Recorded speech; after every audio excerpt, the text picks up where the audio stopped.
Good evening. बहुत स्वागत है आप सभी लोग का अनअकैडमी के इस प्लेटफॉर्म पर। अपना सेशन हम लोग लेकर आ चुके हैं जिसमें हम लोग आज जो है चर्चा करेंगे पॉलिटी के रिवीजन एमसीक्यूज पर। जैसा कि आपको पता है एग्जाम हम लोग का यूपीपीएससी का बहुत नजदीक है, तो ऐसे में एक क्विक रिवीजन जो है बीच बीच में जरूरी है। जैसा कि हम लोग अभी कंटिन्यू अपनी चीजें कर रहे हैं इकोनॉमिक्स और पॉलिटी का थ्योरी सेशन, तो कुछ एमसीक्यूज भी हम लोग लेकर आ रहे हैं। अभी मैं पॉलिटी के लेकर आया हूँ, उसके बाद मैं इकोनॉमिक्स के एमसीक्यूज भी इस तरीके से लेकर आऊंगा। चलिए शुरू करेंगे बिना किसी देरी के। तो पॉलिटी रिवीजन एमसीक्यू सेशन है ये हम लोग का। मेरा नाम प्रशांत शुक्ला है, मैंने एमए किया है लोक प्रशासन विषय, साथ में एलएलबी हूँ। 4 वर्षों का टीचिंग एक्सपीरियंस। उत्तर प्रदेश लोक सेवा की परीक्षा क्रम में वैकल्पिक विषय लोक प्रशासन, प्रीलिम्स क्वांटिटी पॉलिटी और करंट अफेयर का सेशन आप लोग लेकर आता हूँ। अन अकेडमी के किसी भी कोर्सेज में एडमिशन लेने के लिए रेफरल कोड मेरा कोड PS10 यूज करके आप 10% डिस्काउंट जो है प्राप्त कर सकते हैं। उपलब्ध सभी ऑफर्स को भी प्राप्त कर सकते हैं। तो पॉलिटी रीजन एमसीक्यू की हम लोग करते हैं शुरुआत। तो तरीका क्या होगा, एमसीक्यू से पहले मैं थोड़ा सा उसके बारे में बैकग्राउंड आप लोगों को बताऊंगा। जो टॉपिक हम लोग क्लियर करने की कोशिश करेंगे, थोड़ा सा बैकग्राउंड में समझा के तब जो है उस पर आगे हम लोग बढ़ेंगे। देखिए हम लोग का है टॉपिक आज का भारत का संवैधानिक विकास।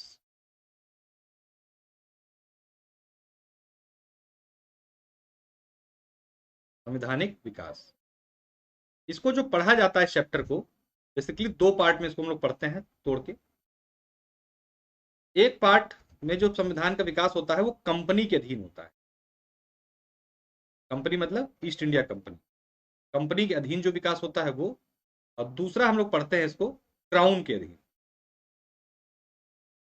या ताज के अधीन, जो बाद में होगा। इसके यहाँ पर कहाँ शुरुआत होती है, इसकी सबसे पहले है 1773, फिर 1784 का पिट्स इंडिया एक्ट, 1792, 1813, 1833 और 1853। ये जो विकास क्रम है ये कंपनी के अधीन हुआ है। किसका? संविधान के विकास। हम लोग क्राउन के अधीन की जो शुरुआत होती है उसकी शुरुआत होती है 1858 के एक्ट से। इसे यहाँ से भारत शासन अधिनियम के नाम से जाना जाने लगता है। इससे पहले ये चार्टर एक्ट के नाम से जाना जाता था। ठीक है, 1858 के बाद 1861 का हुआ, उसके बाद 1892, उसके बाद 1909, 1919, 1935 और इसी क्रम में 1947। ये हम लोग का अध्ययन का जो होगा केंद्र बिंदु होगा, और इसी आधार पर जो है डिवाइडेशन भी किया गया है हमारे संविधान के विकास का, जिस तरीके से हमारे संविधान का विकास भारत में हुआ है। ठीक है, तो इसी क्रम में हम लोग पढ़ेंगे एक एक करके सबसे जुड़े हुए जो अब तक यूपीपीएससी अन्य कमीशन के जो क्वेश्चंस आए हैं, जिसका लेवल यूपीपीसीएस के हिसाब से होगा, उनको यहाँ पर करने का प्रयास किया जाएगा। हर एक्ट की कुछ कुछ महत्वपूर्ण चीजें हैं, उस पर हम लोग चर्चा करेंगे। शुरुआत 1773 से होगी और उससे जुड़े हुए एमसीक्यूज और व्याख्या सहित उनको हम लोग लेकर चलेंगे। रोज मैं ऐसे करा करूंगा कि कुछ टॉपिक को समझा करूंगा। आज का समझाने वाला कुछ ज्यादा नहीं, क्योंकि इसमें सीधा हिसाब किताब था कि दो तरीके से विकास में उनको बता दिया गया विकास क्रम, और उसमें आधारित एमसीक्यूज करेंगे। जैसे कोई टॉपिक होगा समझाने वाला, उसको पहले समझा के थोड़ा सा, तब फिर उस पर हम लोग आगे अब बढ़ने का प्रयास जो है करेंगे। तो पहला क्वेश्चन है आपका, किस अधिनियम के द्वारा कलकत्ता में फोर्ट विलियम में उच्चतम न्यायालय की स्थापना की गई? Question number 1।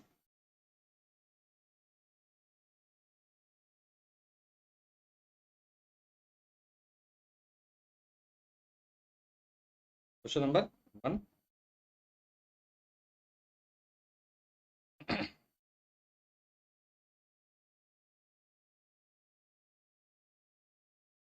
पूछा जा रहा है कि देखिए सबसे पहले तो जानिए कि कलकत्ता में स्थापित हुआ था क्या आपका, कौन सा उच्चतम न्यायालय, यानी कि उस टाइम पे सुप्रीम कोर्ट इसको बोला गया। कहां पर? Fort William. किस अधिनियम के द्वारा स्थापित हुआ ये पूछा जा रहा है क्वेश्चन। ध्यान रखना है, आंसर देने की कोशिश कीजिए। आंसर है 1773 के रेगुलेटिंग एक्ट के माध्यम से 1774 में इसकी स्थापना हुई। अब इसकी हम लोग व्याख्या देखेंगे ताकि इसके आसपास का हम लोग को कंसेप्ट क्लियर होता हुआ चले। देखिए, रेगुलेटिंग एक्ट जो 1773 का था वो भारत के संवैधानिक इतिहास में एक विशेष महत्व रखता है, क्योंकि ये भारत में कंपनी के प्रशासन पर ब्रिटिश संसदीय नियंत्रण के प्रयासों की यहां से क्या हुई थी? शुरुआत हुई। यहाँ पर जो कंपनी का प्रशासन था उस पर संसदीय नियंत्रण स्थापित किया गया था, इसीलिए इसका नाम था रेगुलेटिंग एक्ट। किसको रेगुलेट कर रहा था ये एक्ट? कंपनी को। भारतीयों के लिए नहीं था ये, भारत पर कैसे कंपनी अपना प्रशासन चलाएगी उसको रेगुलेट करने के लिए ब्रिटिश संसदीय नियंत्रण स्थापित किया गया था, इसीलिए इसका नाम था रेगुलेटिंग एक्ट। 1773 में रेगुलेटिंग एक्ट में भारत में कंपनी के शासन के लिए पहली बार एक लिखित संविधान क्या हुआ, पहली बार एक लिखित। अब क्वेश्चन कभी भी घुमा के पूछा जा सकता है आपसे कि कब किस एक्ट के माध्यम से ब्रिटिश शासन द्वारा कंपनी के लिए लिखित संविधान प्रस्तुत किया गया, तो 1773 के एक्ट के माध्यम से प्रस्तुत किया गया था। इसके तहत 1774 में क्या हुआ था, कलकत्ता के फोर्ट विलियम में, ये तो आप लोग काफी पढ़े होंगे, 1774 में स्थापित हुआ था। कहाँ स्थापित हुआ था, फोर्ट विलियम में एक किला है, इसको फोर्ट विलियम कहते हैं। इसकी स्थापना हुई थी पहले प्रशिक्षण के लिए, आईएएस अधिकारियों के लिए जो उस समय के, ठीक है। तो उसमें इसकी स्थापना होती है। इसमें प्रथम मुख्य न्यायाधीश कौन थे, एलिजा एम्पे थे। कौन थे, एलिजा एम्पे। 2018 पीसीएस में क्वेश्चन पूछा था, एलिजा एम्पे थे। जबकि अन्य न्यायाधीशों में चैम्बर्स, लिमेस्टर और हाइट थे। इन लोगों का नाम देख लीजिए, कभी पूछा जा सकता है। तीन अन्य जो थे, चैम्बर्स, लिमेस्टर और हाइट, ये तीन अन्य जो है न्यायाधीश थे जो 1773 के माध्यम से 1774 में कोर्ट की स्थापना हुई थी। ध्यातव्य है कि देश का सर्वोच्च न्यायालय नहीं था, ध्यान रखिएगा, बड़ा लोग कंफ्यूजन था कि नाम सुप्रीम कोर्ट था तो यानी कि यही वो सुप्रीम कोर्ट है जो आज हमारे यहाँ अस्तित्व में है, नहीं। इस कंसेप्ट को क्लियर कीजिएगा, वो ये सुप्रीम कोर्ट नहीं है, क्योंकि इस न्यायालय के फैसले के विरुद्ध लंदन स्थित प्रीवी काउंसिल में अपील की जा सकती थी। कालांतर में भारत शासन अधिनियम 1935 के द्वारा देश में एक संघीय न्यायालय की स्थापना हुई। मैं कई बार बता चुका हूं, वही कंसेप्ट है ये कि जो ये 1774 में सुप्रीम कोर्ट की स्थापना हुई थी ना, ये सुप्रीम कोर्ट नहीं था, एक तरीके से कह सकते हैं डिस्ट्रिक्ट कोर्ट जैसा था, नाम इसको सुप्रीम कोर्ट दे दिया गया था। हमारा जो वर्तमान में जो सुप्रीम कोर्ट है वो 1935 के माध्यम से स्थापित हुआ था, 1937 में। इसका नाम था संघीय न्यायालय, फेडरल कोर्ट। इसी को 1950 में नाम चेंज करके सुप्रीम कोर्ट ऑफ इंडिया कर दिया गया, ठीक है। ये पूरा कहानी है आपके कोर्ट सिस्टम की हमारे यहाँ। अगला क्वेश्चन है, किस अधिनियम के द्वारा कलकत्ता में सुप्रीम कोर्ट की स्थापना हुई थी। तो हालांकि ये आसान क्वेश्चन हो गया क्योंकि पिछली बार भी इससे हुआ है। ऐसे क्वेश्चन को हम लोग तुरंत तुरंत स्किप करते हुए चलेंगे। आंसर है आपका 1773 का रेगुलेटिंग एक्ट। इसकी व्याख्या को देखेंगे और उसकी व्याख्या भी सेम वही है, तो उसमें कोई अंतर नहीं है। ब्रिटिश सरकार के किस अधिनियम ने सबसे पहली बार भारत में शिक्षा के लिए 1 लाख रुपए दिए थे। Question number 3।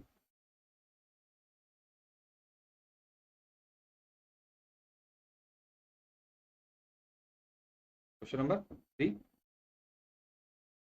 कई बार आया हुआ क्वेश्चन है एग्जाम में आपके। अभी इसकी शुरुआत की गई है आज से 60 डेज वाले प्रोग्राम के क्वेश्चन के स्टैंडर्ड को धीरे धीरे करके हाई बढ़ाएंगे। अभी शुरुआत इसके हल्के क्वेश्चंस के साथ की गई है, लेकिन इन क्वेश्चनों का लेवल जो है बढ़ाएंगे जल्दी आप लोगों के लिए। क्वेश्चन नंबर 3, किस अधिनियम में पहली बार शिक्षा के लिए 1 लाख रुपए दिए गए थे।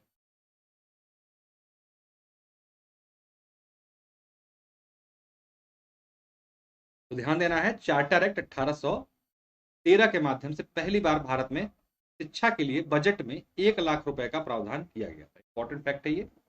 देखिए, 1813 के चार्टर एक्ट में गवर्नर जनरल को यह अधिकार दिया गया कि वह कितना, 1 लाख रुपए भारतीय साहित्य, इसके लिए भारतीय साहित्य के पुनरुत्थान और स्थानीय विद्वानों को प्रोत्साहन देने के लिए तथा विज्ञान की उन्नति के लिए खर्च कर सकता है। तो किस बेसिकली किस प्रावधान के लिए दिया गया, तो पूरा प्रावधान भी दिया गया, साहित्य के पुनरुत्थान के लिए, स्थानीय विद्वानों को प्रोत्साहन के लिए और विज्ञान की उन्नति के लिए 1 लाख रुपए खर्च करने की शक्ति जो दी गई थी 1874 के माध्यम से, किसको दी गई थी, गवर्नर जनरल को दी। इसी अधिनियम के कुछ अन्य प्रावधान क्या थे। नमस्कार, नहीं, स्वागत है। कि कंपनी का अधिकार जो है 20 वर्षों के लिए, कितना, 20 वर्षों के लिए पुनः बढ़ा दिया गया था, ठीक है। दूसरा, कंपनी का भारतीय व्यापार पर एकाधिकार जो है समाप्त कर दिया गया था। सिर्फ अब चाय और चीन के साथ व्यापार का एकाधिकार बना था। मतलब कि कंपनी के अधिकारियों का, कंपनी का जो एकाधिकार था पूरे व्यापार पर, उसको समाप्त कर दिया गया एक तरीके से पहली बार। अब सिर्फ दो ही चीजें ऐसी थी जिनको सुरक्षित रखा गया था कंपनी के लिए, वो था चाय का व्यापार और चीन के साथ जो भारत का व्यापार हो रहा था उसको। ईसाई मिशनरियों को भारत में धर्म प्रचार करने और बसने की अनुमति भी इसी अधिनियम के माध्यम से दी गई थी। तीनों इंपॉर्टेंट फैक्ट है, इसको आराम से देख लीजिएगा, क्योंकि जब क्वेश्चन बनता है यूपीपीसीएस में तो हो सकता है कि हूबहू रिपीट ना करें, तो उसके आसपास उस अधिनियम से क्वेश्चन बन जाते हैं। तो आप लोग इस सेटअप से तैयारी कीजिए तो ज्यादा आसान रहेगा जी।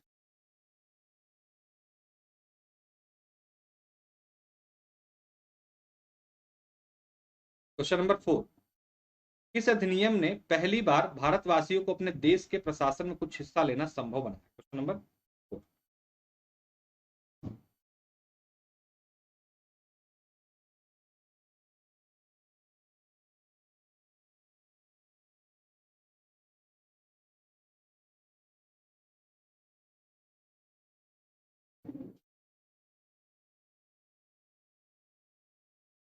किस अधिनियम ने पहली बार भारतवासियों को अपने देश के प्रशासन में कुछ हिस्सा लेना संभव बनाया था? नंबर 4। देखिए, इसका उत्तर कई बार आ चुका क्वेश्चन है। आंसर है आपका चार्टर एक्ट 1833। क्या हुआ था, किस लिए कहा जाता है, इसको भी समझ लीजिए। भारतवासियों को सर्वप्रथम देश के प्रशासन में कुछ हिस्सा लेना 1833 के अधिनियम से संभव हुआ। कैसे? भारत में अंग्रेजी राज के दौरान संविधान निर्माण के प्रथम संकेत भी 1833 के चार्टर एक्ट में ही हमें मिलते हैं। संकेत मिलता है, स्पष्ट प्रावधान नहीं किया गया था किस चीज का, संविधान निर्माण हो सकता है इस बात की। 1833 के अधिनियम द्वारा कंपनी में भारत के व्यापार संबंधित अधिकार पत्र को फिर से 20 वर्ष के लिए बढ़ा दिया गया और अब उसे ब्रिटिश क्राउन की ओर भारत में ट्रस्ट के रूप में अपने नियंत्रण में रखने और प्रशासन करने की अनुमति दे दी गई। अब एक ट्रस्ट के रूप में कंपनी जो है काम करने लगेगी। व्यापारिक एकाधिकार पूरी तरीके से समाप्त कर दिया गया, यानी कि जो चाय और चीन के साथ कंटिन्यू किया गया था उसे भी समाप्त कर दिया गया। और अब जो है कंपनी जो है भविष्य में केवल क्या कर रही थी, राजनीतिक कार्य ही करने थे। प्रशासन में हिस्सा कैसे बनाया गया था, जो है ना इनकी कार्यकारी जो परिषद थी गवर्नर जनरल की, उसमें गैर सरकारी सदस्यों को शामिल किया गया, इनकी संख्या बढ़ाई गई। ये गैर सरकारी जो सदस्य थे ये कौन थे, भारतीय लोग भी थे। ठीक है, इनको सम्मिलित किया गया था कार्यकारिणी में। तो इसीलिए कहा जाता है कि इसमें सबसे पहले प्रशासन में कुछ हिस्सा लेना इसी एक्ट के माध्यम से संभव होगा। अगला क्वेश्चन है, मार्लेमेंटो सुधार 1909 का प्रमुख प्रावधान कौन नहीं है? Question number 5। नंबर 5।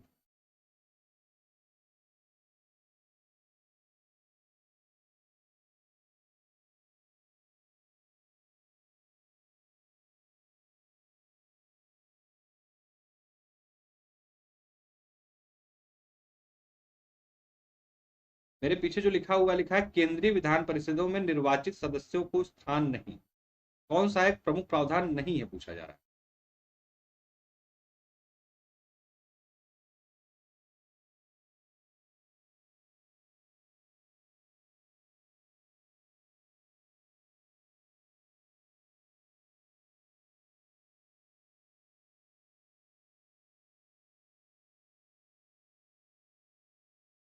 देखिए, इसका आंसर है आपका डी वाला, ये गलत है।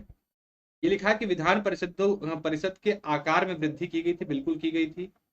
केंद्रीय विधान परिषद में सरकारी बहुमत था, सरकारी सदस्यों का बहुमत, मतलब कि जो अंग्रेज थे उनका बहुमत था, बिल्कुल सही बात है। सांप्रदायिक और पृथक निर्वाचन पद्धति किसके माध्यम से शुरुआत की गई थी, बिल्कुल की गई थी, मुस्लिमों के लिए अलग से जो है निर्वाचन पद्धति की व्यवस्था यहाँ पे सबसे पहले की गई थी। डी कह रहा है केंद्रीय विधान परिषद में निर्वाचित सदस्यों का स्थान नहीं था, गलत है, था स्थान। ठीक है, तो ये वाला स्टेटमेंट गलत है, बाकी सही है। देखते हैं इसकी व्याख्या को। जो मार्लेमेंटो सुधार 1909 का था, इसके अंतर्गत केंद्रीय विधानसभा में निर्वाचित सदस्यों का स्थान प्राप्त था, जिनकी संख्या बढ़ाकर 60 कर दी गई। कितनी, 60 कर दी गई थी, 60 कर दी गई थी। और कुछ अन्य जो प्रावधान थे इसके क्या थे, केंद्रीय और प्रांतीय विधान परिषदों के आकार में वृद्धि हुई थी, दोनों के आकार बढ़ाए गए, केंद्र और प्रांत की दोनों की। और केंद्रीय परिषदों में सरकारी बहुमत को बनाए रखा गया, लेकिन जो प्रांतीय परिषदें थी उसमें गैर सरकारी सदस्यों यानी कि भारतीयों के बहुमत की अनुमति दी गई। तो क्वेश्चन ये भी पूछता है कि सबसे पहले कब गैर सरकारी सदस्यों को बहुमत मिला प्रांतीय परिषदों में? तो ध्यान रखिएगा 1909 के अधिनियम से मिलता है। क्वेश्चन घुमा के यहाँ पे ये भी पूछा जा सकता है कि सर्वप्रथम किसको, किसके सदस्यों को किसके गैर सरकारी सदस्यों को बहुमत मिली थी? ध्यान रखिएगा प्रांतीय परिषद थी। उनके दो प्रकार की परिषद थी, जैसे वर्तमान में आप इसको समझ सकते हैं लोकसभा और विधानसभा की तरह। ठीक है, इसी के साथ साथ पहली बार किसी भारतीय को वायसराय और गवर्नर की के साथ एसोसिएशन बनाने का प्रावधान भी इसके अंतर्गत किया गया था। किस अधिनियम के तहत? 1909 के।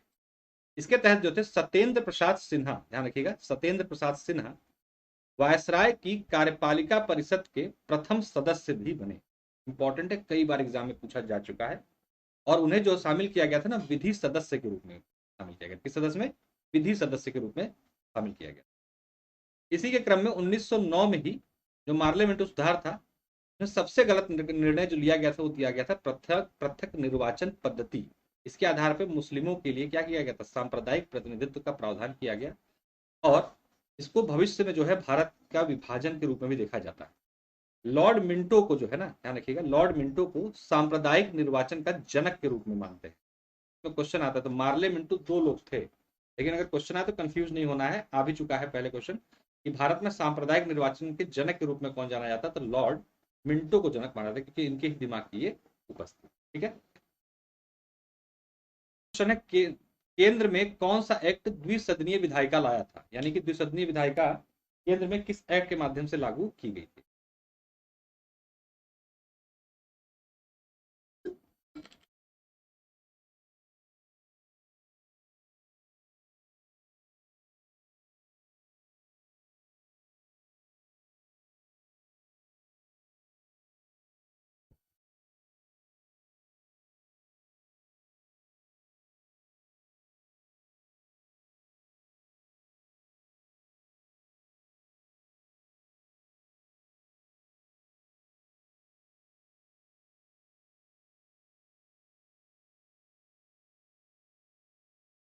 अगर सेशन को लाइक हो शेयर सभी लोग जरूर कर दीजिए प्लीज।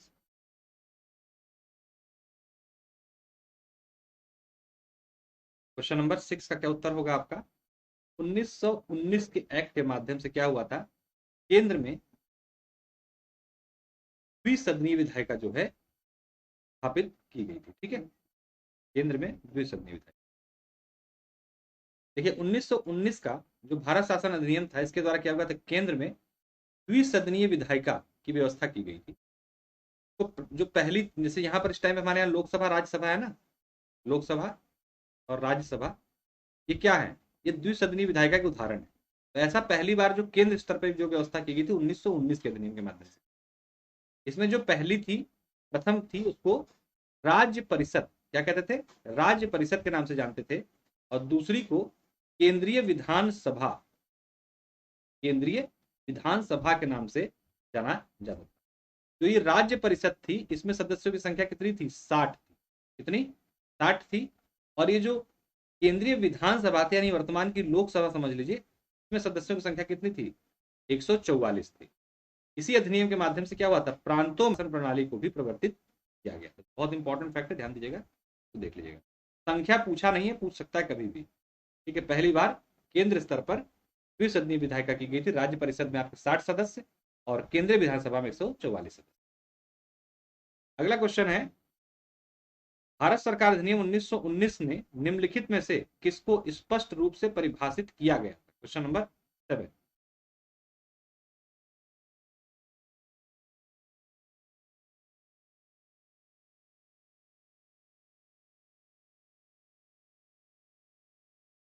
Question number 7।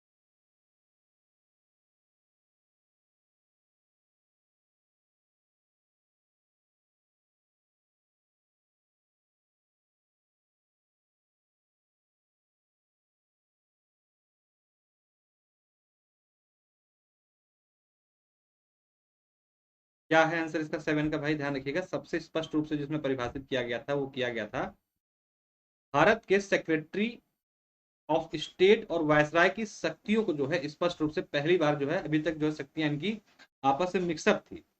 तो भारत सचिव और वायसराय की शक्तियों को स्पष्ट किया गया सबसे पहले 1919 के अधिनियम के माध्यम से। ठीक है, ये ध्यान रखिएगा, अच्छा क्वेश्चन है। देखिए भारत सरकार अधिनियम 1919 में मॉन्टेग्यू चेम्सफोर्ड सुधार के नाम से भी जाना जाता है। यह अधिनियम अंतिम रूप से 1921 में लागू किया गया था। इस अधिनियम में पहली बार उत्तरदायी शासन ध्यान रखिए, इंपॉर्टेंट पॉइंट, उत्तरदायी शासन शब्द का प्रयोग किया गया सब। इस अधिनियम की अन्य विशेषताएं क्या कहती है, क्वेश्चन कभी पूछा जा सकता है कि सबसे पहले उत्तरदायी शासन शब्द का प्रयोग किस अधिनियम के माध्यम से किया गया, तो आंसर है आपका इसके माध्यम से 1919 के अधिनियम के। क्या क्या विषय और इसमें शामिल थे इंपॉर्टेंट विषयों को पहली बार केंद्रीय और प्रांतीय विभागों में क्या किया गया, विभाजित किया गया। कुछ विषय को केंद्रीय विषय कहा गया और कुछ विषयों को प्रांतीय विषय कह के विभाजित किया गया, जैसे वर्तमान में केंद्र सूची, राज्य सूची, समवर्ती। प्रांतीय विषयों को भी क्या किया गया, दो श्रेणी में रखा गया, एक को आरक्षित कहा गया और एक को हस्तांतरित या स्थानांतरित श्रेणी में बांटा गया। तो केंद्रीय नहीं, ये जो दो श्रेणियां बनाई गई थी प्रांतीय विषयों की सूची के अंतर्गत।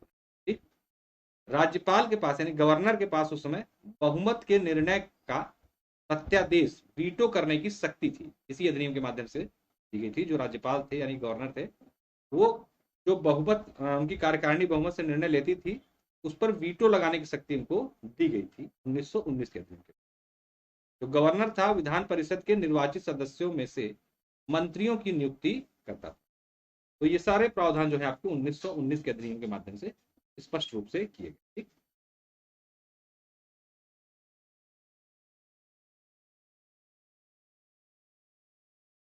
आगे क्या हुआ, इसमें प्रांतों की जो कार्यकारिणी सरकार थी में द्वैध शासन की व्यवस्था की गई और केंद्र और प्रांतों को विधायिनी शक्ति का हस्तांतरण किया गया।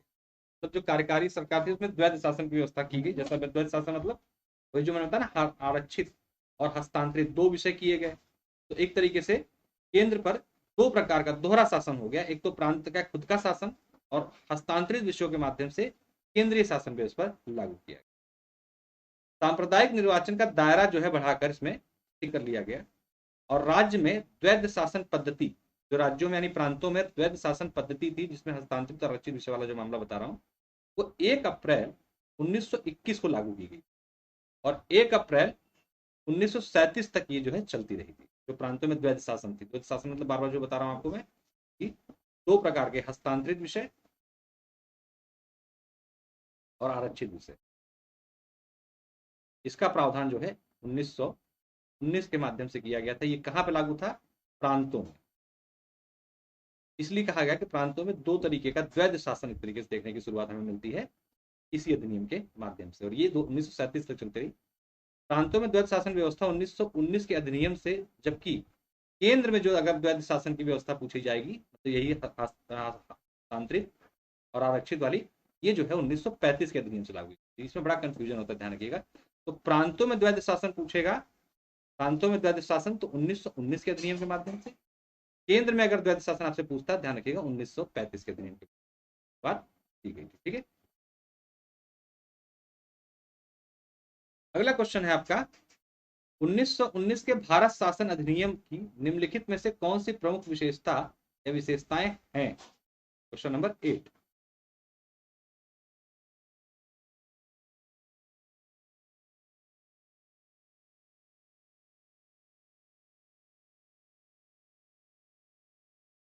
कूट वाला सवाल है, कूट के माध्यम से सवाल आपको देना होगा।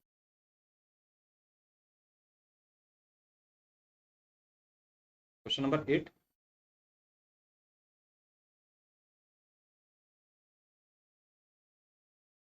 1919।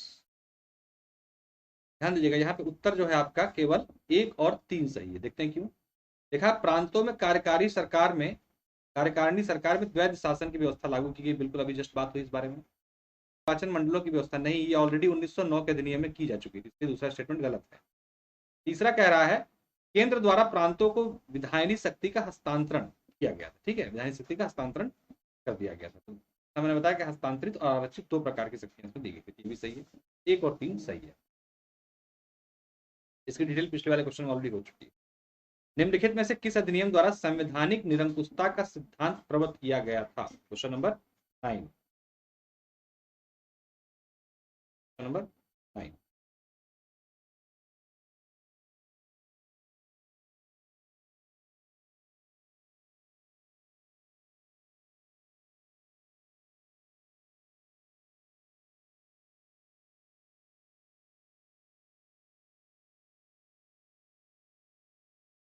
देखिए 9 का आंसर है आपका 1935 के भारत सरकार अधिनियम के माध्यम से क्या किया गया था? निरंकुशता का सिद्धांत, संवैधानिक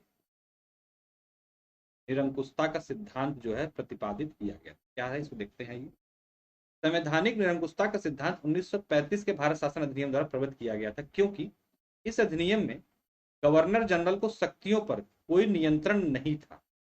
संरक्षित और हस्तांतरित विषयों का विभाजन मनमाना और स्वेच्छाचारी था। अंतिम रूप से गवर्नर जनरल ही संपूर्ण प्रशासन की धुरी था। देखिए इसके माध्यम से क्या हुआ था ना, एक संविधान देने की बात भी की गई, क्योंकि सबसे अधिक हमने संविधान के प्रावधान यही से लिए गए हैं।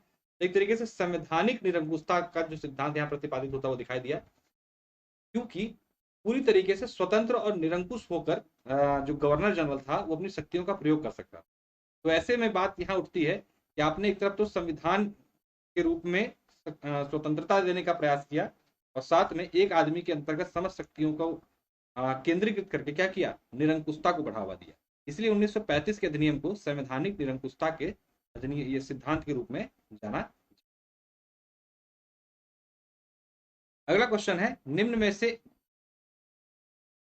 भारत सरकार अधिनियम 1935 की मुख्य विशेषताओं में एक नहीं था, कौन सा? Question number 10। Question number 10।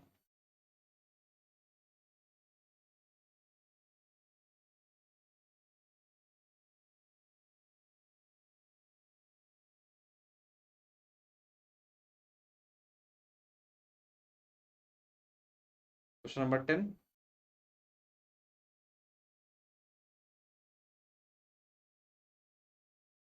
देखिए एक एक करके देखते हैं। यह प्रांतीय स्वायत्तता के सूत्रपात का संकेत था। बिल्कुल इसके माध्यम से 1937 में चुनाव हुए थे और ने क्या की? प्रांतीय स्वायत्तता प्रदान की। ठीक, इस अधिनियम में अखिल भारतीय महासंघ का प्रावधान किया गया था, लेकिन लागू नहीं हो पाया था। ठीक है, प्रावधान तो था ही, ये भी सही है। इसने प्रांतीय स्तर पर द्वैध शासन प्रणाली को समाप्त कर केंद्र में लागू कर दिया। बिल्कुल ध्यान रखिएगा कि इसने जो क्या किया था, जो प्रांतों में द्वैध शासन लगा हुआ था आरक्षित और हस्तांतरित विषय वाला, वो प्रांतों में समाप्त करके अब कहाँ लागू कर दिया गया? इसे कहाँ पर? केंद्रीय स्तर पर। अगला है अवशिष्ट विषय प्रांतीय विधायिकाओं को आवंटित किए गए थे। गलत है, अवशिष्ट विषय जो थे वो गवर्नर जनरल को दे दिए गए। ठीक है, इसलिए चौथा स्टेटमेंट आपका गलत है, यही इसका। देखिए भारत शासन अधिनियम 1935 की जो कुछ विशिष्ट शक्तियां जो थी वो किसको दी गई थी? अवशिष्ट शक्तियां वायसराय या गवर्नर जनरल को। ठीक, तो इसलिए चौथा स्टेटमेंट गलत हो गया। अन्य प्रावधान क्या क्या थे?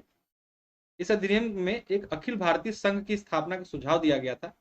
प्रस्तावित संघ में कौन कौन शामिल होने थे? भारतीय प्रांत तथा मुख्य कमिश्नरी के प्रांतों को शामिल होना अनिवार्य था, किंतु देशी जो रियासतें थी उनको शामिल होने के लिए क्या किया गया था? वैकल्पिक दे दिया गया था। वो चाहते तो शामिल हो सकते थे, चाहे तो नहीं हो सकते। ठीक है, लेकिन ये प्रावधान लागू नहीं हो पाया। केंद्र और इकाइयों के बीच, यानी इकाइयों मतलब प्रांतों के बीच, 3 सूचियों यथा संघ सूची, राज्य सूची और समवर्ती सूची जो वर्तमान में हमारे यहाँ है, उसका भी प्रावधान करके शक्तियों को बांटा गया था 1935 के अधिनियम में। और इसमें जो अवशिष्ट शक्तियां थी जो इन तीनों से अलग थी, जिन इस तीनों में नहीं वर्णन था, उनको किसको दे दिया गया था? वायसराय को दिया गया था। तो ये जो है एक तरीके से ऐसा प्रावधान था, इस अधिनियम ने भारत में क्या किया था? संघीय शासन की व्यवस्था की। बहुत अच्छे से ध्यान रखिएगा, क्वेश्चन आ चुका है कि किस अधिनियम के माध्यम से सबसे पहले भारत में संघीय शासन की व्यवस्था हमें देखने को मिलती है। तो आंसर क्या होगा आपका? 1935 का अधिनियम। इसके माध्यम से क्या हुआ था? प्रांतों में जो द्वैध शासन चल रहा था तो क्या कर दिया गया? समाप्त कर दिया गया। और प्रांतीय स्वायत्तता का यहाँ पर क्या हुआ था? शुभारंभ हुआ था चुनाव के बाद। प्रांत की कार्यकारिणी प्राधिकार गवर्नर में निहित था, और गवर्नर को सलाह देने के लिए क्या थी? एक मंत्री परिषद। गवर्नर को व्यापक शक्तियां प्रदान की गई थी, और प्रांतीय विधायिका को प्रांतीय सूची और समवर्ती सूची पर कानून बनाने का अधिकार था। यानी एक तरीके से जैसी व्यवस्था वर्तमान में हमारे यहाँ राज्यों को है कि उनको राज्य सूची पर और समवर्ती सूची पर कानून बनाने का अधिकार मिला हुआ है, इसी प्रकार की व्यवस्था जो है शुरू की गई थी। कब? 1935 के अधिनियम के माध्यम से। केंद्र में क्या हुआ था? द्वैध शासन प्रणाली इसके माध्यम से शुरू हो गई थी। इसमें से जो चुनाव हुए थे 1935 के माध्यम से 1937 में, इसमें 6 राज्यों में, ध्यान रखिएगा 6 राज्यों में, कहाँ कहाँ? बंगाल, बंबई, मद्रास, बिहार, संयुक्त प्रांत असम में क्या हुआ था? द्विसदनीय व्यवस्था थी। द्विसदनीय व्यवस्था कैसी? जैसे वर्तमान में क्या है अपने यहाँ विधानसभा और विधान परिषद अभी भी वर्तमान में भी 6 ही राज्यों में क्या है इस तरीके की व्यवस्था पाई जाती है। तो द्विसदनीय व्यवस्था यानी विधानसभा और विधान परिषद जैसी संरचना हमें देखने को मिली थी पहली बार 1935 के अधिनियम में, और वो उस समय के कुल 6 राज्यों में ये विद्यमान थी, 6 राज्यों के नाम दिए गए। इसके अंतर्गत देश में मुद्रा और साख पर नियंत्रण के लिए भारतीय रिजर्व बैंक यानी आरबीआई की स्थापना भी के माध्यम से की गई थी। इसने न केवल संघीय लोक सेवा आयोग की स्थापना की, संघीय लोक सेवा आयोग यानी कि यूपीएससी की स्थापना इसके माध्यम से होती है, साथ साथ जो प्रांतीय लोक सेवा आयोग यानी स्टेट पीएससी हैं उनका प्रावधान भी इसमें किया गया। साथ साथ क्या किया गया कि 2 या 2 से अधिक राज्यों के लिए संयुक्त लोक सेवा आयोग का भी प्रावधान 1935 के अधिनियम में हमें मिलता है। इसी के तहत 1937 में क्या हुआ था, संघीय न्यायालय यानी कि फेडरल कोर्ट की स्थापना हुई थी। कहां पे हुई थी, नई दिल्ली में हुई थी। और इसके विरुद्ध भी लंदन में जो है प्रीवी काउंसिल में अपील की जा सकती थी। इसी को परिवर्तित करते हुए, नाम के साथ इस व्यवस्था को परिवर्तित करते हुए 1950 में इसे जो है सुप्रीम कोर्ट ऑफ इंडिया का दर्जा दे दिया गया। ठीक है, तब 28 जनवरी 1950 को भारत सरकार अधिनियम 1935 के अनुसार ही बर्मा, ध्यान रखिएगा, बर्मा और अदन को क्या किया गया था, भारतीय शासन से पृथक कर दिया गया था, यानी कि आजाद कर दिया गया था। साथ ही साथ सिंध और उड़ीसा क्या हुए थे, 2 नए प्रांतों का गठन हुआ था। कौन कौन से, उड़ीसा और सिंध नामक 2 नए स्टेट यानी प्रांत बनाए गए थे। और उत्तर पश्चिमी सीमा प्रांत को गवर्नर के जो है अब अधीन रखा गया। ये सारी महत्वपूर्ण घटनाक्रम 1935 के अधिनियम से आपको देखने को मिलती। अगला क्वेश्चन है, 1935 के भारत सरकार अधिनियम की निम्नलिखित में से कौन सी एक वैशिष्ट युक्त विशेषता नहीं थी, या कौन सी एक विशेषता नहीं थी। नंबर 11,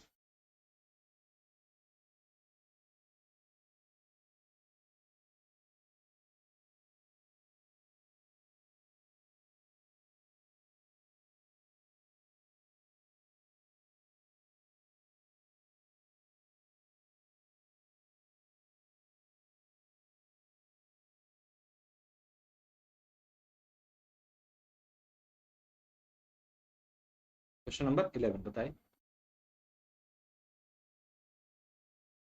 कौन सी एक विशेषता नहीं थी। अभी पूरा डिस्कस किया मैंने, पूरा 1935 का अधिनियम, ध्यान रखिएगा। ए लिखा, केंद्र के साथ साथ ही राज्यों में द्वैत शासन। नहीं भाई, द्वैत शासन जो है राज्यों में समाप्त कर दिया गया था इस अधिनियम के माध्यम से। द्विसदनीय विधानमंडल किया गया, बिल्कुल, राज्यों में 6 राज्यों में द्विसदनीय विधानमंडल हो चुका था, केंद्र में भी द्विसदनीय विधानमंडल था। प्रांतीय स्वायत्ता दी गई चुनाव के माध्यम से। ठीक है, एक अखिल भारतीय संघ की बात की गई थी, भले ही क्रियान्वित नहीं हो पाया। तीनों थे, पहला वाला इसमें सम्मिलित नहीं था, डिस्कस कर चुका हूं जिस तक। निम्नलिखित में से किस अधिनियम ने भारत में संघीय शासन की व्यवस्था दी थी, संघीय शासन की, देखिए अभी डिस्कस किया मैंने, उसकी व्याख्या में यही क्वेश्चन आया है। संघीय शासन की व्यवस्था सबसे पहले किस अधिनियम के माध्यम से हमें देखने को मिलती है। क्वेश्चन नंबर 12,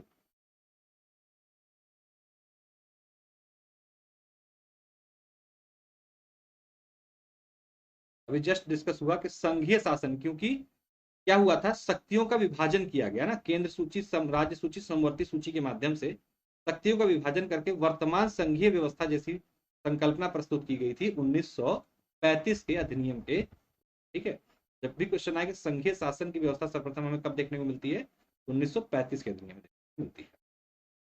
पूरा 1935 के अधिनियम को डिस्कस कर चुके हैं टोटल। निम्नलिखित में से किस अधिनियम ने केंद्र में द्वैध शासन प्रणाली की स्थापना की। कहां पर, केंद्र में पूछ रहा है, द्वैध शासन प्रणाली की स्थापना।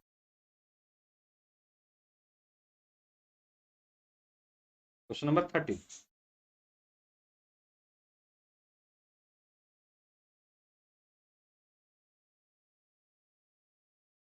ध्यान दीजिएगा, डिस्कस हो चुका है। 1935 के अधिनियम के माध्यम से क्या हुआ था, केंद्र में द्वैध शासन लागू किया गया और राज्यों में समाप्त किया। किस अधिनियम के द्वारा अंग्रेजों ने अखिल भारतीय संघ का प्रस्तावित किया था, या प्रस्तावना उपलब्ध कराई थी, किसकी, एक अखिल भारतीय संघ बनाने की योजना किस अधिनियम में देखने को मिलती है।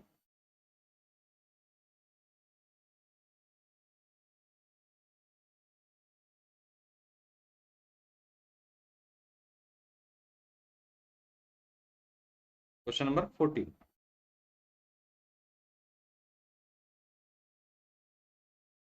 तो आसान क्वेश्चन है, ये डिस्कस हो चुका है। भारत सरकार अधिनियम 1935 के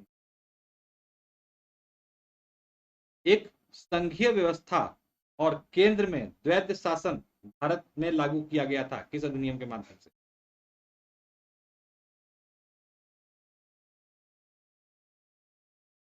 क्वेश्चन नंबर 15।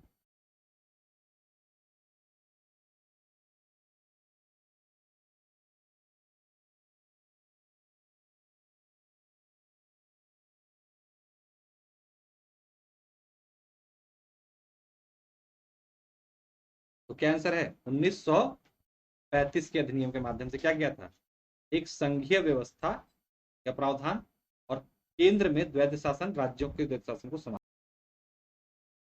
निम्नलिखित में से किस एक अधिनियम द्वारा भारत में संघीय न्यायालय की स्थापना की गई थी? Question number 16। संघीय न्यायालय।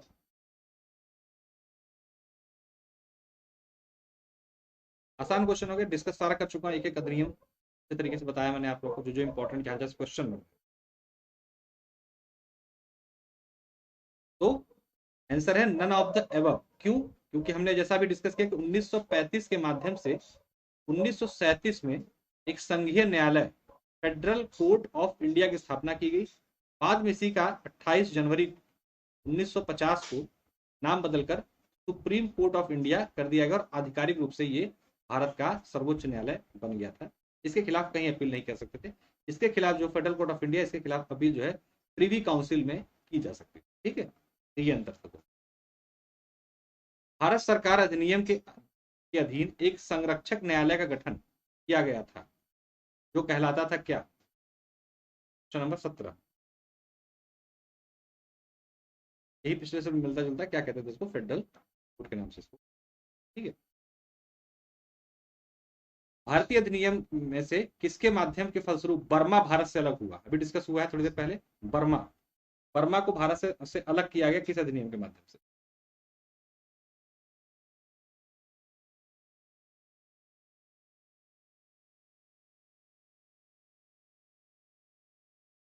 सेशन को लाइक और शेयर एक बार जरूर कर दिए सभी लोग। आज से ही हम लोगों ने 60 डेज प्रोग्राम, खासतौर से यूपी पीसीएस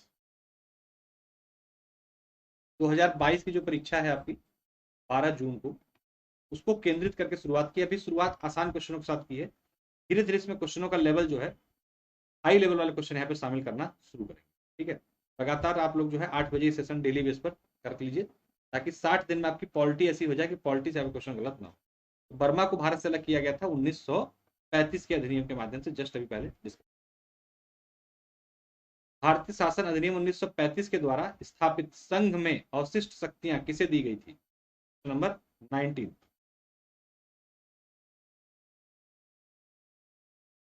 संघ की अवशिष्ट शक्तियां किसको दी गई थी?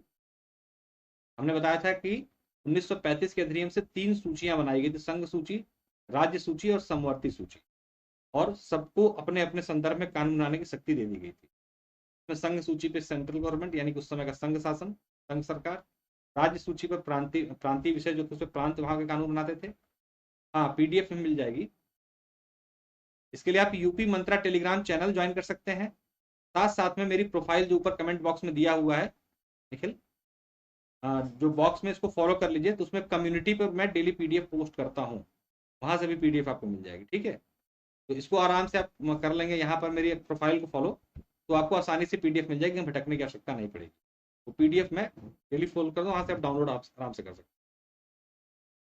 पर कमेंट बॉक्स में नीले रंग का बॉक्स है, उसमें लिंक है, उस लिंक को टच करके मेरी प्रोफाइल फॉलो कर सकते हैं।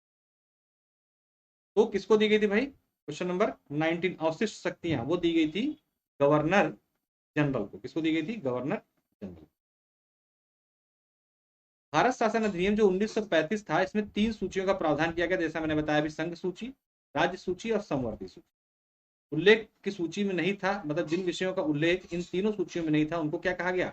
अवशिष्ट विषय कहा गया। अवशिष्ट विषयों पर प्रांतीय गवर्नर जनरल को कानून बनाने का अधिकार दिया गया। ठीक है, जो उस प्रांत का गवर्नर जनरल था उसको दिया गया था। ठीक है, और 1935 के भारतीय शासन अधिनियम के द्वारा केंद्र और प्रांतों के मध्य शक्तियों का वितरण संघ सूची, प्रांतीय सूची और समवर्ती सूची में किया गया था।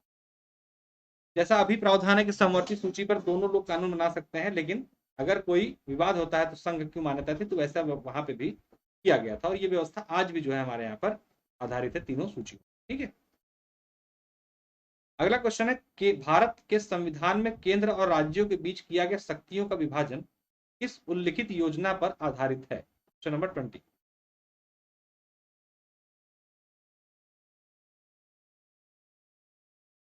किस योजना पर आधारित है, बताने की कोशिश करें। शक्तियों का, ये सब यूपी पीसीएस के और अन्य स्टेट पीएससी के क्वेश्चन ही हैं, ध्यान रखिएगा। नंबर 20 आसान हो गया, अभी तो जस्ट डिस्कस किया, 1935 के अधिनियम पर आधारित थे, है ना। आगे बढ़ने से पहले आपको बता दें अनअकैडमी पर आपको आना कैसे। सबसे पहले आपको प्ले स्टोर से अनअकैडमी लर्निंग ऐप डाउनलोड करना है, अपना मोबाइल नंबर डालकर उसको रजिस्टर करना है। सर्च गोल में आपको सर्च करना है यूपी पीएससी यूपी ट्रिपल से, आपको फ्री क्लासेस और टेस्ट सीरीज दिखाई देने लगेंगी। इन फ्री क्लासेस और टेस्ट सीरीज को अनलॉक करने के लिए आपका मेरा कोड PS10 यूज करके आप इसे अनलॉक कर सकते हैं।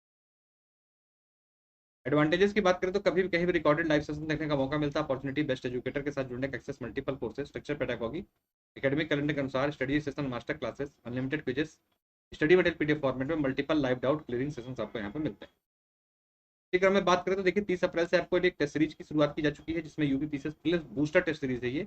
और अगर फ्री टेस्ट सीरीज चाहिए तो 15 मई को आपको मिलेगी एक 8 PM पर टेस्ट, जो कि यूपी पीएससी से क्वेश्चंस की तुलना में वैसे ही होंगे।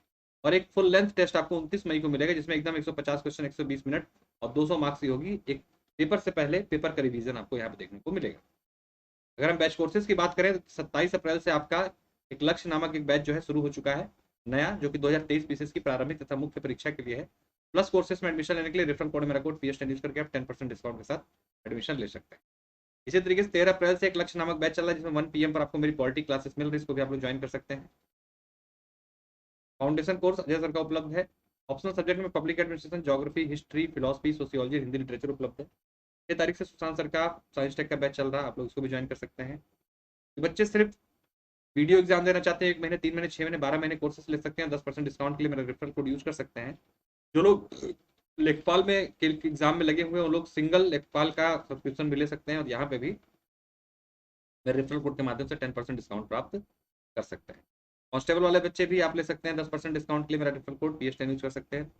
बच्चों में बड़ा कंफ्यूजन होता है upper PCS, lower PCS, RO UPSI, UP triple S C, लेखपाल बी और अपने सब्जेक्ट के हमें अलग अलग कोर्सेज परमिशन लेना होगा। तो मतलब सिंगल सब्सक्रिप्शन में आपको सारी की सारी चीजें मिल जाती हैं। अगर हम फीस की बात करें इसकी, तो जो 24 महीने की फीस है 14,999, 12 महीने की फीस जो है 10,299, 6 महीने की जो फीस है 8,399। रेफरल कोड आप मेरा कोड PS10 यूज करते हैं, आपकी फीस जो है 24 महीने घट के 13,499, 12 महीने की फीस आपकी घट के 9,269 रुपए, 6 महीने की फीस घट के आपकी 7,559 रुपए हो जाती है। रेफरल कोड याद रखिएगा, आपको PS10 यूज करना है। Super combo subscription Bihar UP combined तैयारी कर सकते हैं आप 6 महीने 12 महीने कोर्सेज पर। बक्स बाउंटी कार्यक्रम किसी वीडियो को शिकायत अनअकैडमी।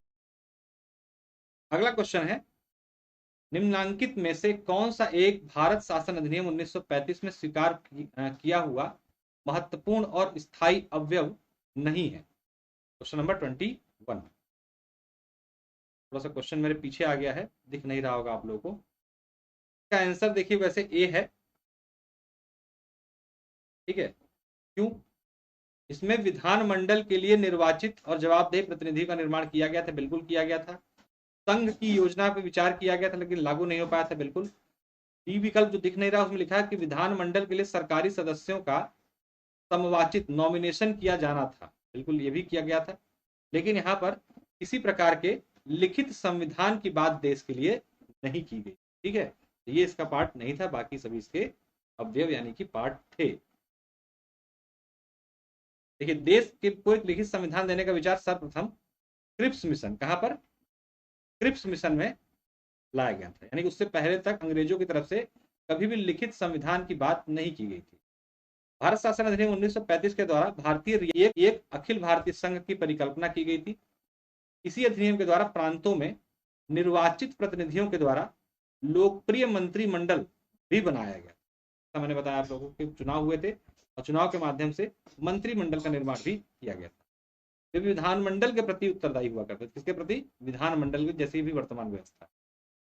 विधानमंडल के कुछ सरकारी सदस्यों का मनोनय यानी कि नॉमिनेशन भी इसी अधिनियम की विशेषता है। यानी सरकारी सदस्य यानी कि अंग्रेज सदस्यों का मनोनय किया जाता था, मनोनीत किए जाते थे। कहां पर? राज्य के विधानमंडलों में। ये व्यवस्था भी सर्वप्रथम कहाँ आई थी? 1935 के अधिनियम से हमें देखने को मिली थी। भारत शासन अधिनियम 1935 की प्रमुख विशेषताएं थी अखिल भारतीय संघ, केंद्र में द्वैध शासन यानी कि हस्तांतरित और आरक्षित विषय, प्रांतों को स्वायत्त किया गया था चुनाव के माध्यम से, शक्तियों का विभाजन संघ सूची, समवर्ती सूची, राज्य सूची के माध्यम से, आरक्षण और सुरक्षा का प्रावधान किया गया था, संघीय न्यायालय स्थापित हुआ था इसके माध्यम से, अपवर्जित क्षेत्रों क्या प्रतिधारणा जिन पर उनका अधिकार नहीं था उनके धारणा को भी प्रतिधारणा को भी स्पष्ट किया गया, सांप्रदायिक पद्धति को और विस्तारित किया गया था इसके माध्यम से, जिसकी शुरुआत 1909 के अधिनियम से हुई थी। इसी के साथ साथ भारत परिषद की समाप्ति यानी कि जो भारत परिषद बनाई गई थी उसे समाप्त कर दिया गया था 1935 के अधिनियम में। इसमें प्रस्तावना नहीं थी, ध्यान रखिएगा, प्रस्तावना नहीं थी। प्रस्तावना कब जोड़ी गई? 1947 में जोड़ी गई थी ना, जब नेहरू जी ने उद्देश्य से प्रस्ताव प्रस्तुत किया था, वही बाद में प्रस्तावना मान ली गई। में प्रस्तावना नहीं था। केंद्र में द्विसदनीय विधानमंडल की बात की गई थी, जैसे वर्तमान में लोकसभा राज्यसभा है, इस प्रकार की केंद्र में ही द्विसदनीय विधानमंडल का प्रावधान किया गया था।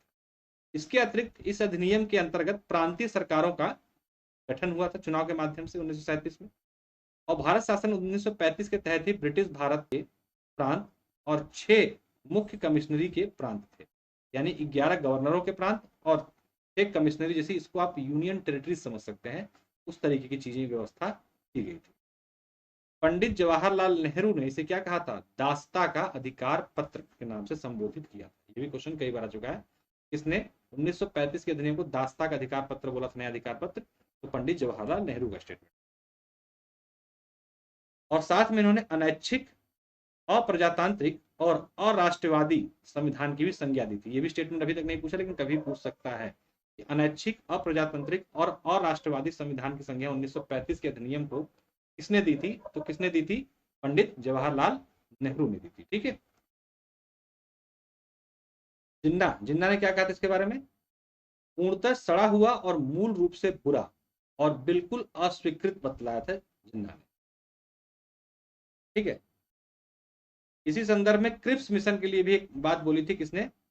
उत्तर तृतीय चेक। ये जो कहा था, ये संज्ञा दी थी गांधी जी ने, किसके संदर्भ में? क्रिप्स मिशन के संदर्भ।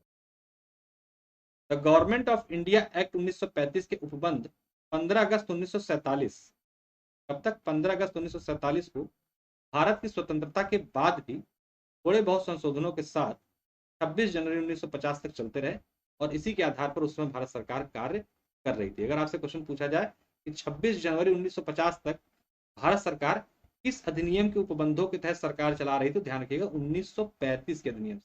बहुत लोग 1947 लगा के चले जाते हैं, क्योंकि ऐसा गलत है। ठीक है, ध्यान रखिएगा 1935 के अधिनियम से जो है 1950 तक की शासन व्यवस्था हमारे यहाँ पर संचालित हो रही थी।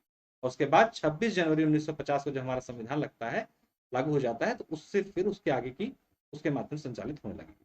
ठीक है। प्रांतीय सरकारों का गठन निम्नलिखित में से किस अधिनियम के तहत किया गया था? Question number 20। लाइक से जरूर कर दीजिएगा। क्वेश्चन नंबर 20, प्रांतीय सरकारों का गठन निम्नलिखित में से किस अधिनियम के तहत किया गया था? आसान क्वेश्चन हो गया, अभी डिस्कस जस्ट हुआ है। 1935 के अधिनियम से क्या हुआ था? प्रांतीय सरकारों का चुनाव हुआ था, उसी के माध्यम से गठन हुआ था 1937। भारत सरकार अधिनियम 1935 के अंतर्गत कितने गवर्नर्स के प्रांत वो मुख्य कमिश्नरी के प्रांत मिलकर ब्रिटिश भारत का निर्माण करते थे? अभी डिस्कस हुआ है, इंपॉर्टेंट। क्वेश्चन नंबर 23, नंबर 23 देखिए, आंसर देने का प्रयास जरूर कीजिएगा। क्वेश्चन यूपीपीएससी का ही है। यहाँ पर वो ऑप्शन नहीं है, इसलिए आंसर है आपका उपरोक्त में से कोई नहीं। क्यों? क्योंकि जस्ट अभी डिस्कस है। देखिए आप लोग कितने बटा था भाई? 11 और 6 में बटा। ठीक है, 11 और 6 में। यहाँ पर विकल्प नहीं है, इसलिए इसका आंसर है ये 11 जो था गवर्नर के अधीन था, और 6 जो थे वो कैसे थे? वो आपके कमिश्नरीज थे। ठीक, 11 और 6 ऑप्शन में नहीं है, इस वजह से इसका आंसर ये। यहाँ पर अगर आपको सॉरी यहाँ पे कह रहा हूँ, यहाँ क्वेश्चन है 11 और ठीक। ब्रिटिश संसद ने भारतीय स्वतंत्रता अधिनियम पारित किया था कब? Question number 24।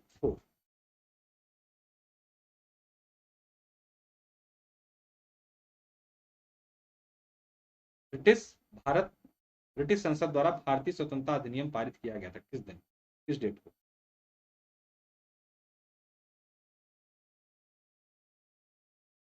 तो कब पारित किया था? आसान क्वेश्चन, जुलाई 1947। कब? जुलाई 19 स्वतंत्रता विधेयक को 4 जुलाई, डेट भी पूछ चुका है, ध्यान रखिएगा, 4 जुलाई 1947 को ब्रिटिश संसद के द्वारा प्रस्तुत किया गया और 18 जुलाई 1947 को क्या हुआ था? पारित किया गया। दोनों डेट पूछा जा चुका है कि प्रस्तुत कब किया गया था, तो 4 जुलाई, और पारित कब हुआ था? 18 जुलाई 1947। और सम्राट के हस्ताक्षर के पश्चात उसी दिन यानी कि 18 जुलाई को यह अधिनियम प्रवर्तन में आ गया था। ठीक है, सेम डेट को यानी 18, यानी प्रवर्तन की तिथि भी अगर पूछे तो सेम है, सम्राट के हस्ताक्षर की तिथि भी पूछे तो सेम है, और प्रस्तुत होने की तिथि जो है वो 4 जुलाई है, ध्यान दीजिएगा। और स्वतंत्रता अधिनियम 1937 में यह नहीं कहा गया था कि देशी रियासतों में लोकतांत्रिक संस्थाओं को लागू किया जाएगा, ये बात नहीं लिखी गई थी, स्पष्ट रूप नहीं किया गया था किसमें, इस अधिनियम। भारतीय स्वतंत्रता अधिनियम 1947 के अंतर्गत मुख्य बातें जो थी वो क्या क्या थी, उसको एक बार देख लीजिए फटाफट एक नजर में। कि 15 अगस्त 1947 से भारत में भारत और पाकिस्तान नाम से दो डोमिनियंस की स्थापना हो जाएगी। हर डोमिनियन के विधानमंडल को अपने लिए कानून बनाने का पूरा अधिकार होगा। और साथ साथ 15 अगस्त 1947 के बाद ब्रिटिश संसद द्वारा पारित कोई भी अधिनियम किसी भी डोमिनियन में वैध नहीं होगा। ब्रिटिश सम्राट का अधिराजत्व भारत में समाप्त हो जाएगा तथा उसकी किसी प्रतीक या उपाधि के प्रयोग यहां पर नहीं किया जाए। भारत सचिव और भारत सचिव के कार्यालय के कार्य ब्रिटिश संसद में समाप्त हो जाएंगे। ये महत्वपूर्ण प्रावधान किए गए थे। तो इसीलिए मैंने कहा ना कि जब भी क्वेश्चन आया ना ये वाला, किस अधिनियम के माध्यम से भारत में 1950 तक शासन व्यवस्था संचालित होती रही, तो उसका आंसर ध्यान रखिएगा आप लोग, 1935 का अधिनियम था। क्योंकि जो 1947 का अधिनियम था ना, इसने कुछ नियम नहीं बनाए, बल्कि जो नियम बनाए थे भारत में शासन को, उसको समाप्त करने की घोषणा इसके माध्यम से की गई थी। इसलिए इसमें शासन व्यवस्था के संदर्भ में कोई बात नहीं की गई। प्रथम भारतीय गवर्नर जनरल कौन थे? Question number 25।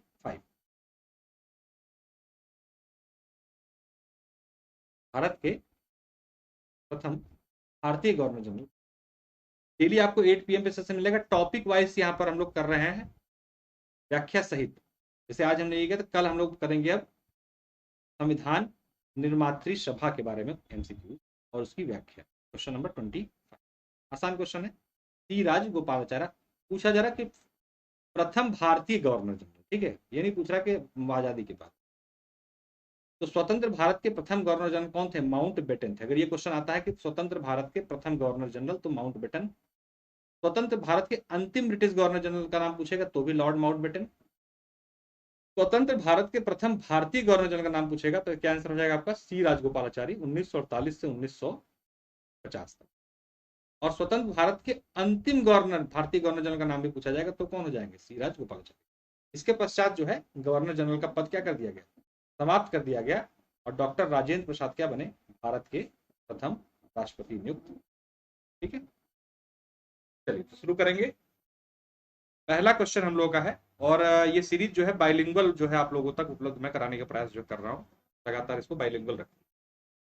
तो राष्ट्रपति और उपराष्ट्रपति दोनों के पद एक साथ रिक्त होने पर भारत के नए राष्ट्रपति के निर्वाचन होने तक राष्ट्रपति के कृत्यों का निर्वहन कौन करेगा? Question number 1।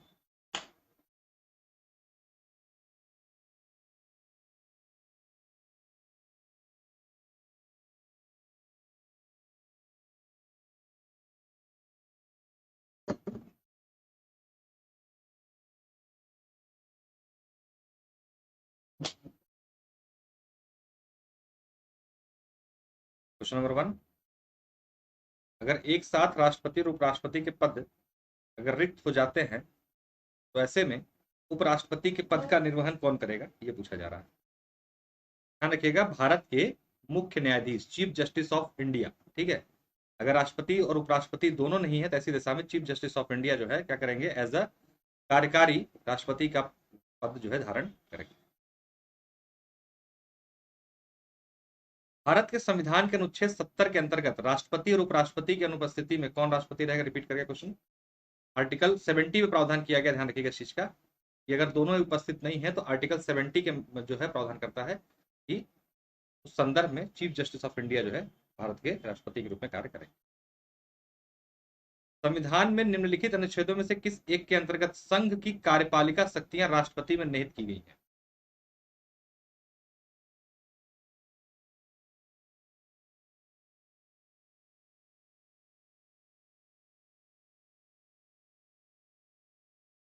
संघ की कार्यपालिका शक्ति राष्ट्रपति में निहित की गई है। Question number.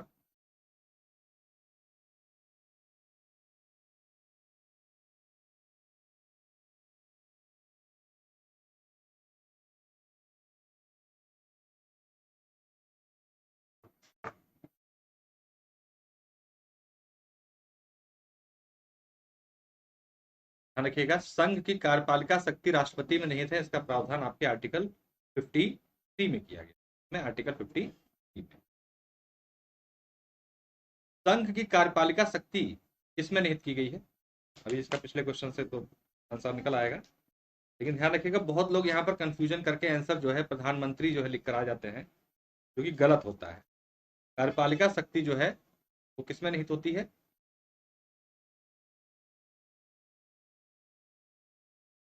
राष्ट्रपति के। ठीक है, आर्टिकल 53 में इसका प्रावधान किया। कर जाना कुछ। हाँ, निम्नलिखित में से कौन भारतीय गणतंत्र का प्रमुख है? गणतंत्र का प्रमुख पूछा जा रहा, ध्यान दीजिएगा।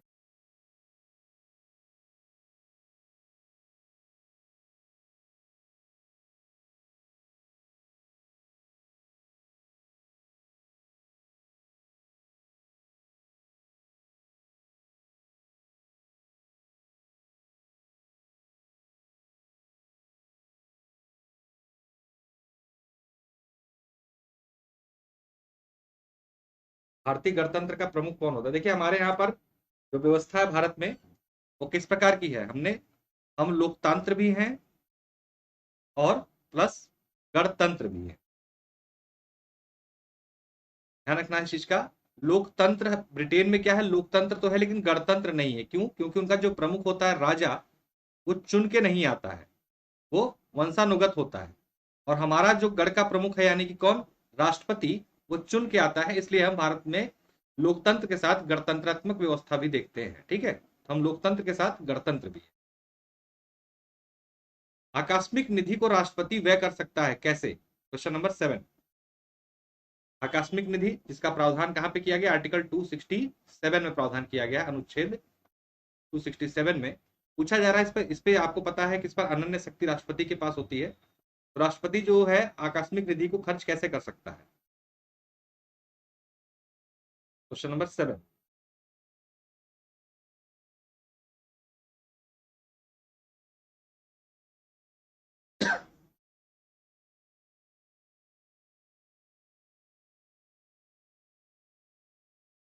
ध्यान दीजिएगा, बिफोर पार्लियामेंट्री अप्रूवल, संसदीय स्वीकृति से पूर्व भी राष्ट्रपति आकस्मिक निधि को खर्च कर सकते हैं। और आकस्मिक निधि को रखा इसलिए गया है कि विशेष परिस्थितियों में, आपातकालीन स्थितियों में जो इसका प्रयोग किया जा सके। भारतीय संविधान के किस अनुच्छेद के अंतर्गत राष्ट्रपति को अधिकार है कि वह किसी बिल पर अपनी अनुमति को रोक ले? Question number 8।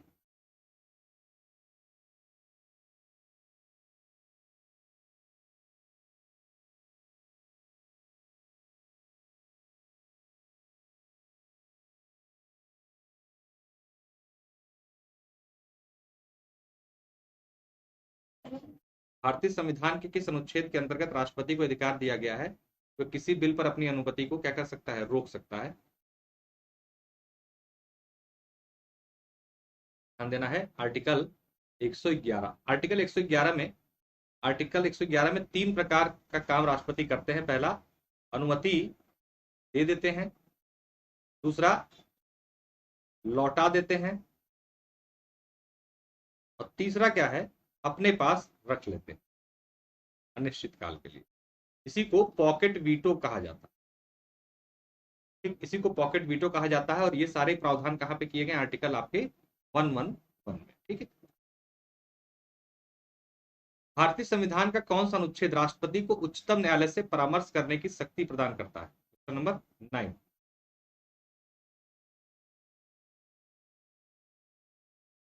भारतीय संविधान का कौन सा अनुच्छेद राष्ट्रपति को उच्चतम न्यायालय से परामर्श करने का शक्ति प्रदान करता है?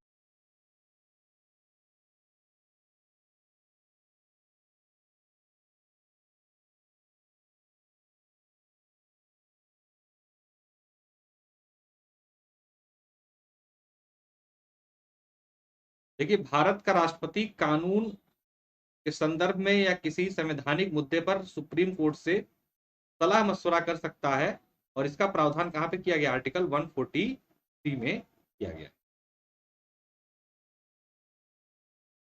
यह निश्चय करने का अधिकार कि कौन सी जाति अनुसूचित मानी जाएगी निम्नलिखित में से किसको प्राप्त है? देखिए, आज ही के अखबार में आया है कि इतनी सारी जातियों को उत्तर प्रदेश में एसटी का दर्जा जो है दिया जा रहा है। ठीक है। तो किसी जाति को अनुसूचित जनजाति और जाति मानने का प्रावधान जो है करने का अधिकार किसको दिया गया?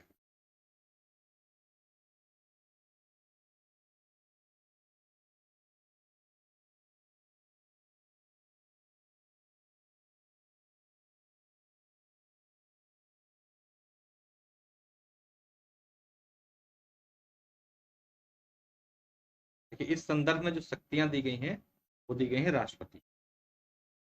कोई जाति अनुसूचित जाति होगी या नहीं होगी या उसको अनुसूचित जाति में शामिल करने का कार्य जो है भारत में किसको दिया गया है? राष्ट्रपति। निम्न में कौन सा संवैधानिक विशेषाधिकार राष्ट्रपति का नहीं है? Question number 11।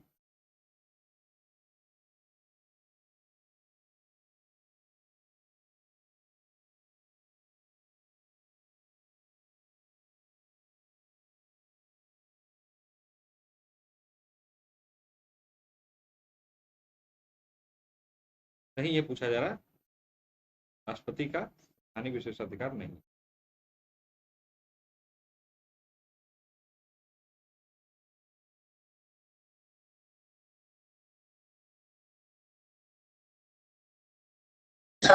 सॉरी।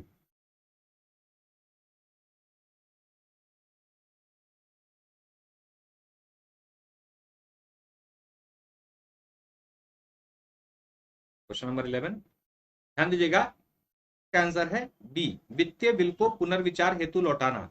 ये संवैधानिक अधिकार में शामिल नहीं है। कारण क्या है? क्योंकि वित्तीय बिल जो होता है यानी कि मनी बिल जो होता है उसे राष्ट्रपति की पूर्व अनुमति से ही पेश किया जाता है। ऐसे में राष्ट्रपति इसको पुनर्विचार के लिए नहीं लौटा सकते। ठीक है। राष्ट्रपति मनोनीत कर सकता है कितने सदस्य राज्यसभा में? Question number 12। राष्ट्रपति राज्यसभा में कितने सदस्यों को मनोनीत कर सकता है? Question number 12।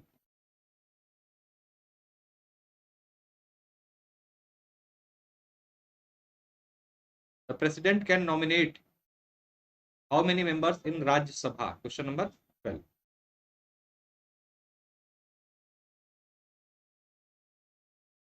ध्यान रखिएगा, 12 मेंबर्स को राज्यसभा में मनोनीत करने का अधिकार राष्ट्रपति के पास।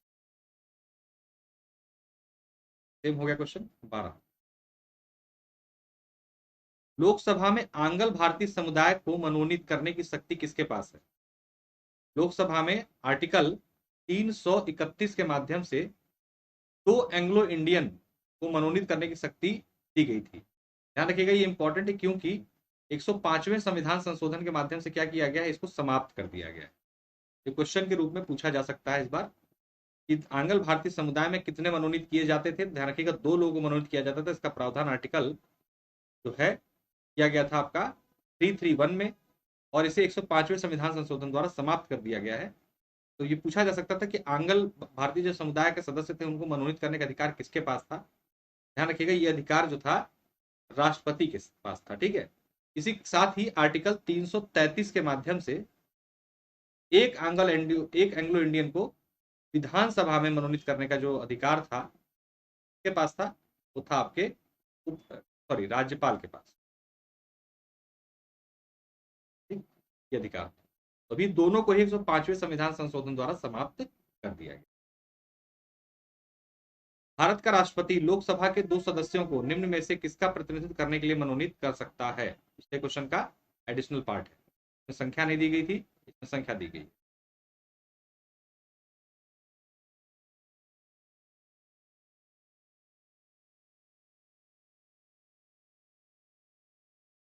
इसको 2 एंग्लो इंडियन को मनोनीत राष्ट्रपति लोकसभा में करते थे अभी तक।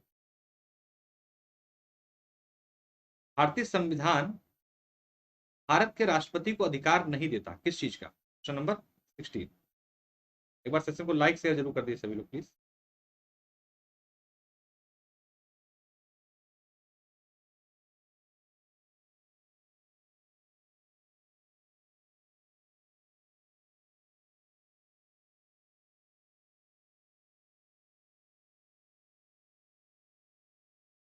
क्वेश्चन नंबर 16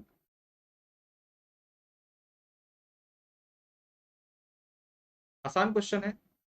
लिखा है कि राज्यों के मुख्यमंत्री की नियुक्ति का, राज्यों की मुख्यमंत्री का नियुक्ति कौन करता है भाई? राज्यपाल करता है, ठीक है। ये राष्ट्रपति का काम नहीं है, किसका है? राज्यपाल। बाकी सभी प्रधानमंत्री की नियुक्ति करना, रक्षा बलों का सर्वोच्च कमांडर होना और किसी भी भाग में देश के आपातकाल को लागू करना, ये सभी अधिकार किसके पास है? राष्ट्रपति। भारत के राष्ट्रपति ने निषेधाधिकार की शक्ति का स्वरूप है किस प्रकार का? क्वेश्चन नंबर 17, मतलब कि किस प्रकार की वीटो पावर्स हमारे राष्ट्रपति को उपलब्ध है?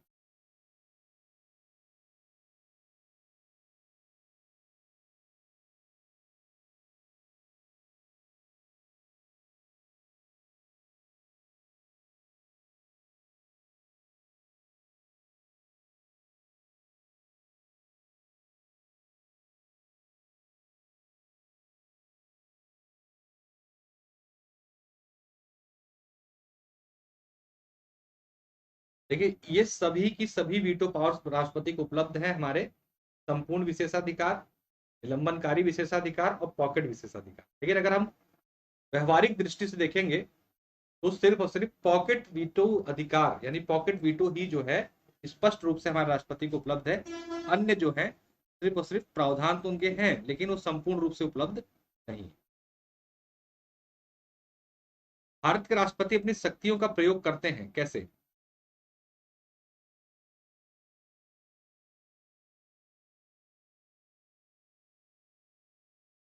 नंबर 18।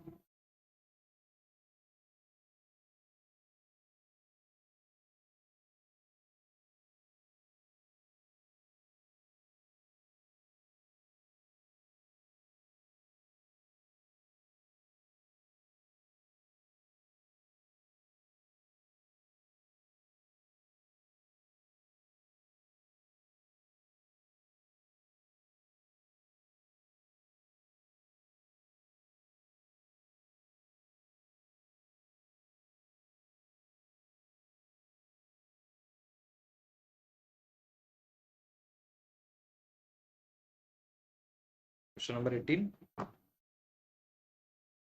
ध्यान रखिएगा, राष्ट्रपति अपनी शक्तियों का प्रयोग खुद स्वयं कर सकते हैं या अपने अधीनस्थों के माध्यम से, अधीनस्थ अधिकारियों के माध्यम से करते हैं। राष्ट्रपति को अध्यादेश निर्गत करने की शक्ति प्रेरित है कहां से?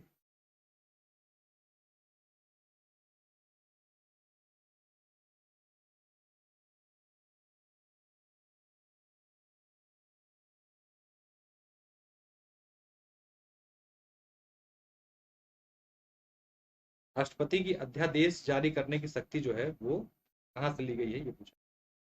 ध्यान दीजिएगा, राष्ट्रपति को अध्यादेश जारी करने की शक्ति हमने जो ली है वो कहां से ली है? भारत सरकार अधिनियम 1935 के नाम। भारतीय संविधान का निम्नलिखित में से कौन सा अनुच्छेद भारत के राष्ट्रपति को अध्यादेश जारी करने की शक्ति प्रदान करता है? जो 1935 के अधिनियम से अध्यादेश की शक्ति दी गई थी राष्ट्रपति को, वो पूछा जा रहा है किस आर्टिकल में उसका प्रावधान किया गया है? तो नंबर 20।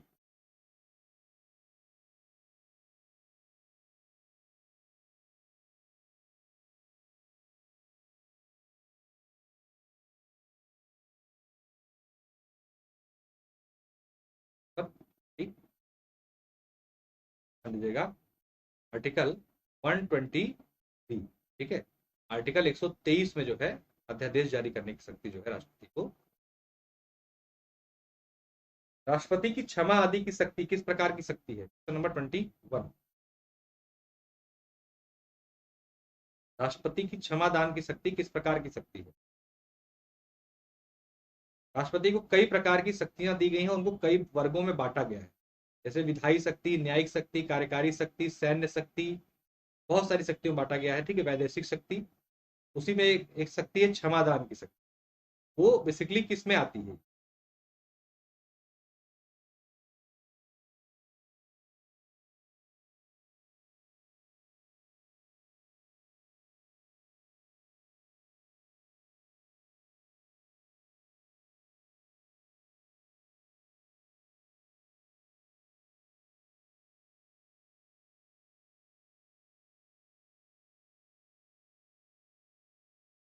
ध्यान दीजिएगा, ये जो है जुडिशियल पावर के अंतर्गत, न्यायिक शक्ति के अंदर राष्ट्रपति के। ठीक है,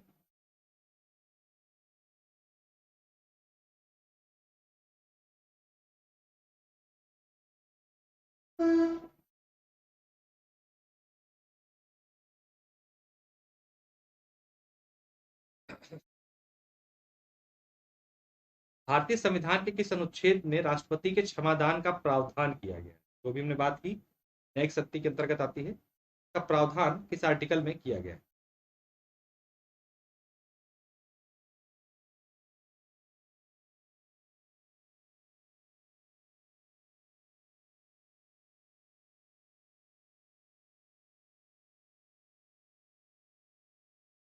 क्वेश्चन नंबर 22। ध्यान रखिएगा, क्षमादान की शक्ति जो है आर्टिकल 72 में दी गई है, जिसके माध्यम से राष्ट्रपति दी गई सजा जो है सुप्रीम कोर्ट के द्वारा या हाई कोर्ट के द्वारा उसको क्षमा।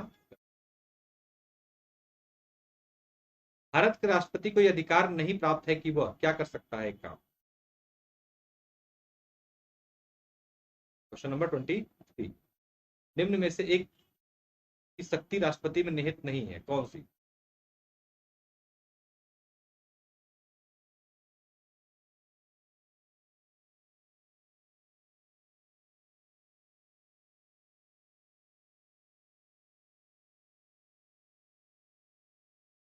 तो इसका आंसर है, आप ध्यान रखिएगा, to remove the justice of supreme court. Supreme court के जस्टिस को राष्ट्रपति नहीं हटाते हैं। इसको जो है एक प्रोसीजर के तहत पहले किसी एक सदन में, या सुप्रीम कोर्ट या हाई कोर्ट, ये सॉरी, या लोकसभा या राज्यसभा में लाया जाता है, और वहां पे 2/3 बहुमत से पारित होने के बाद ही जो है इनको अपने पद से हटाया जाता है। सीधे राष्ट्रपति इनको पद से हटाया नहीं सकते। संविधान के अनुसार निम्नांकित में से क्या शब्दशः भारत के राष्ट्रपति की शक्ति नहीं है?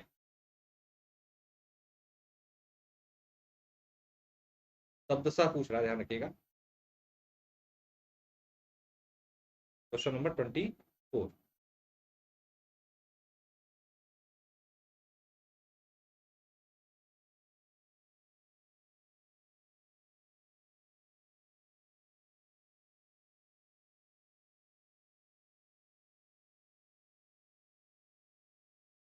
ध्यान दीजिएगा,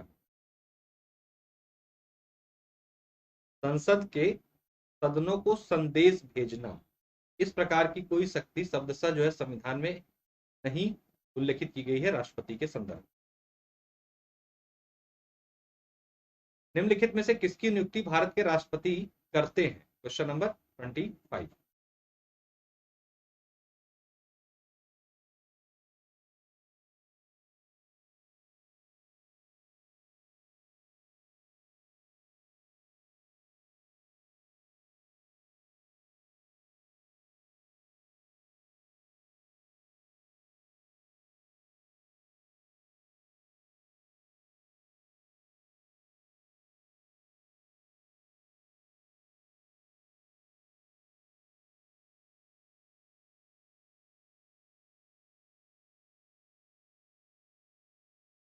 उपरोक्त सभी की, ध्यान दीजिएगा, यानी कि राज्यपाल की नियुक्ति, सीएजी की नियुक्ति और महान्यायवादी की नियुक्ति, इन सभी की नियुक्ति किसके द्वारा की जाती है? राष्ट्रपति के द्वारा।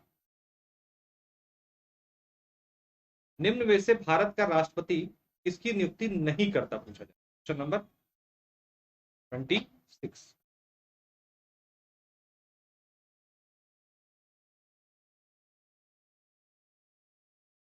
निम्न में से एक की राष्ट्रपति नियुक्ति नहीं करता, किसकी नहीं करता ये पूछा जा रहा है।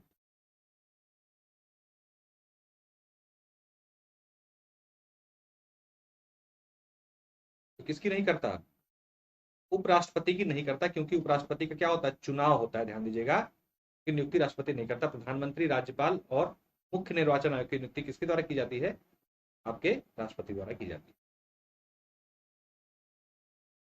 सर्वसम्मति से निर्वाचित भारत के राष्ट्रपति थे कौन, सर्वसम्मति से निर्वाचित भारत के राष्ट्रपति कौन थे, क्वेश्चन।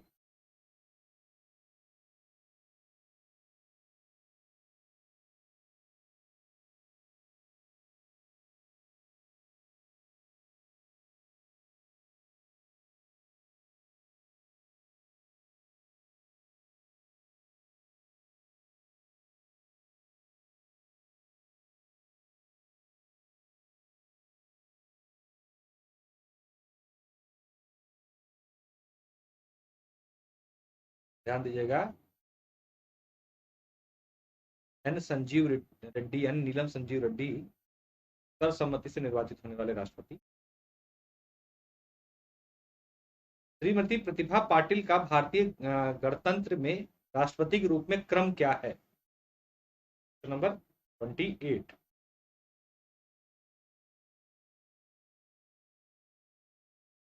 राष्ट्रपति के रूप में क्या नंबर है इनका,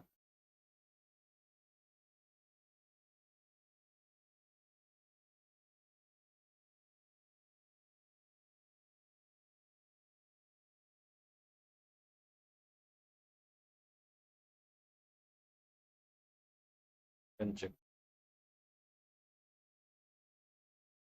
ध्यान रखिएगा, राष्ट्रपति के रूप में इनका क्रम क्या है, 12वां है, ठीक है, कौन सा है, 12वां।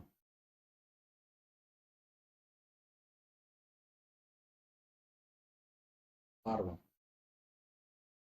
1975 में राष्ट्रीय आपातकाल की घोषणा के समय भारत के राष्ट्रपति कौन थे, नंबर 29। जब 1975 में राष्ट्रीय आपातकाल घोषित किया गया तो उसमें भारत के राष्ट्रपति कौन थे,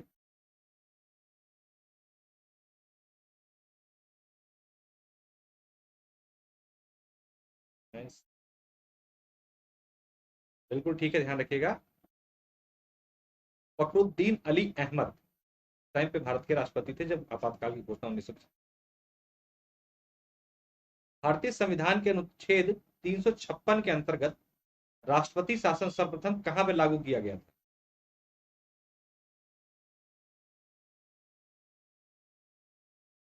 आर्टिकल 356 के तहत सबसे पहले राष्ट्रपति शासन भारत में कहां पर लागू किया गया, बिल्कुल ठीक है, ध्यान रखिएगा, पेप्सी राज्य जो था वहां पर जो है इसको लागू। आगे बढ़ने से पहले आपको बता दें अनअकैडमी पर आपको आना कैसे, सबसे पहले आपको प्ले स्टोर से अनअकैडमी लर्निंग ऐप डाउनलोड करना है, अपना मोबाइल नंबर डाल उसको रजिस्टर करना है, सर्च गोल में आपको सर्च करना है यूपीपीएससी यूपीटीपीएससी, आपको फ्री क्लासेस और टेस्ट सीरीज दिखाई देने लगेंगी। इन फ्री क्लासेस और टेस्ट सीरीज को अनलॉक करने के लिए आपका मेरा कोड PS10 यूज करके आप इसे अनलॉक कर सकते हैं। एडवांटेजेस की बात करें तो कभी भी कहीं भी रिकॉर्डेड लाइव सेशन देखने का मौका मिलता है, अपॉर्चुनिटी, बेस्ट एजुकेटर के साथ जुड़ने का access, multiple courses, structure, pedagogy, academic calendar के अनुसार study session, master classes, unlimited pages, study material PDF format में, multiple live doubt clearing sessions आपको यहाँ पे मिलते हैं।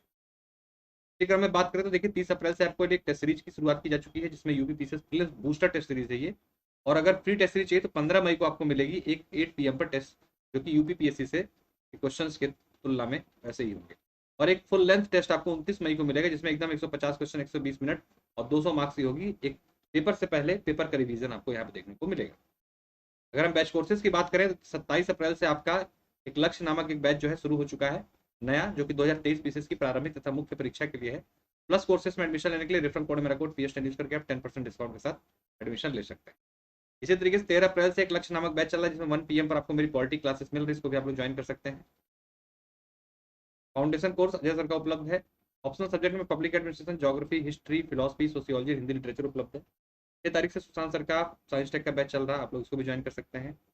बच्चे सिर्फ वीडियो एग्जाम देना चाहते हैं, 1 महीने, 3 महीने, 6 महीने, 12 महीने कोर्सेस ले सकते हैं, 10% डिस्काउंट के लिए मेरा रेफरल कोड यूज कर सकते हैं। जो लोग लेखपाल में एग्जाम में लगे हुए हैं वो लोग सिंगल लेखपाल का सब्सक्रिप्शन भी ले सकते हैं, और यहाँ पे भी मेरे रेफरल कोड के माध्यम से 10% डिस्काउंट प्राप्त कर सकते हैं। कांस्टेबल वाले बच्चे भी आप ले सकते हैं 10% डिस्काउंट के लिए मेरा रेफरल कोड PS10 यूज कर सकते हैं। बच्चे में बड़ा कंफ्यूजन होता है upper PCS, lower PCS, RO, UPSI, UP triple SC, लेखपाल, बी और अपना सब्जेक्ट ठीक है, हमें अलग अलग कोर्सेज परमिशन लेना होगा। तो मतलब सिंगल सब्सक्रिप्शन में आपको इस सारी की सारी चीजें मिल जाती हैं। अगर हम फीस की बात करें इसकी, तो जो 24 महीने की फीस है 14,999, 12 महीने की फीस जो है 10,299, 6 महीने की जो फीस है 8,399। रेफरल कोड आप मेरा कोड PS10 यूज करते हैं, आपकी फीस जो है 24 महीने घट के 13,499, 12 महीने की फीस आपकी घट के 9,269 रुपए, 6 महीने की फीस घट के आपकी 7,559 रुपए हो जाती है। रेफरल कोड याद रखिएगा, आपको PS10 यूज करना है। Super combo subscription Bihar UP combined तैयारी कर सकते हैं आप 6 महीने 12 महीने कोर्सेज पर। बक्स बाउंड्री कार्यक्रम कृषि वीडियो को शिकायत अकेडमी। निम्न में से किस राष्ट्रपति ने एक शक्ति का प्रयोग किया था जिसे संवैधानिक शब्दावली में जेबी निषेधाधिकार यानी कि पॉकेट वीटो कहा जाता है? Question number 31।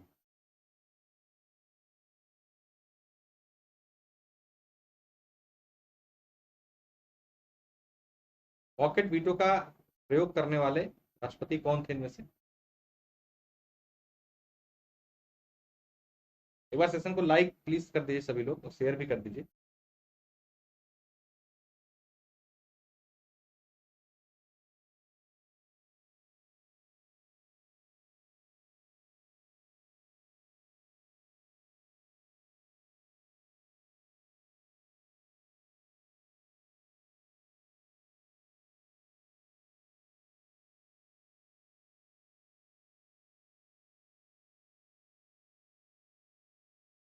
ज्ञानी जैल सिंह ने किया, ठीक है पॉकेट वीटो।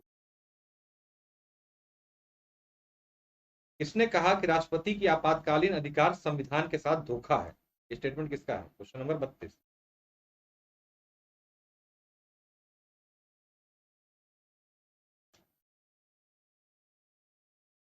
राष्ट्रपति की आपातकालीन शक्तियां संविधान के साथ धोखा है, ये स्टेटमेंट किसका है?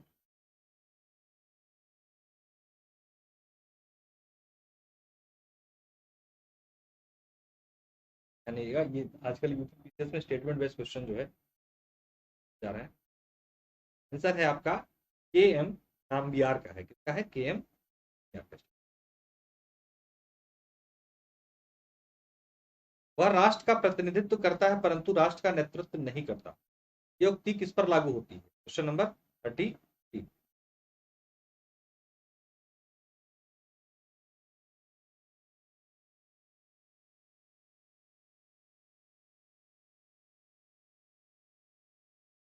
नंबर 33।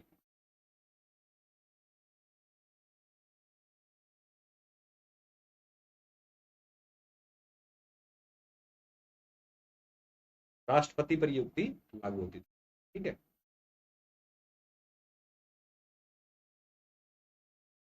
क्यों लागू होती है? क्योंकि राष्ट्रपति देश का प्रमुख होता है, लेकिन अगर असली शासन देखें तो किसका होता है? प्रधानमंत्री का। निम्नांकित में से भारत के मुख्य न्यायाधीश ने राष्ट्रपति के रूप में भी काम किया है, किसने? Question number 34। एक ऐसे चीफ जस्टिस जो कि राष्ट्रपति यानी कार्यकारी राष्ट्रपति के रूप में कार्य कर चुके हैं, उनका नाम पूछा जा रहा है।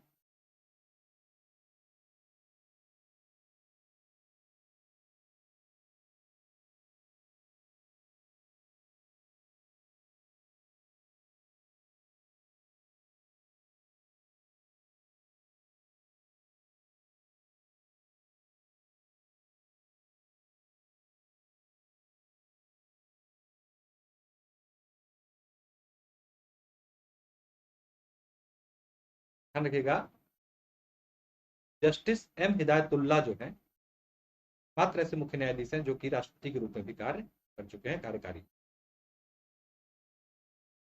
स्वतंत्र भारत के प्रथम राष्ट्रपति कहां से थे? किस राज्य से?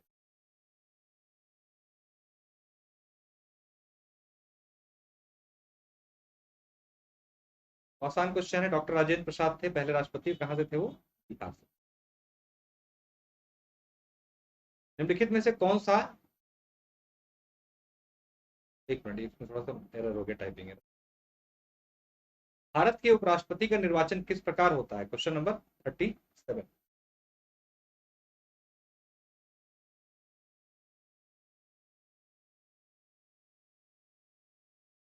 भारत के उपराष्ट्रपति का निर्वाचन किस प्रकार से होता है?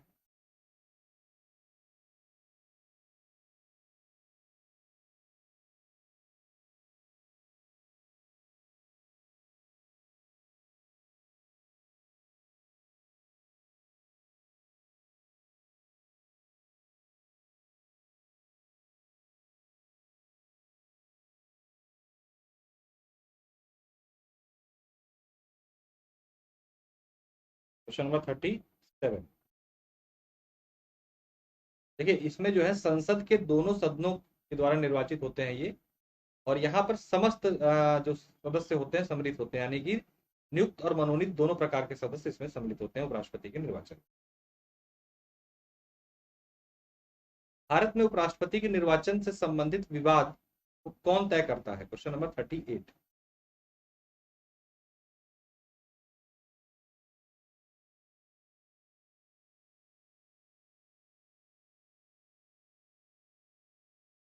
कौन तय करता है भाई? अगर कोई विवाद हो जाता है उपराष्ट्रपति के चुनाव के संदर्भ में,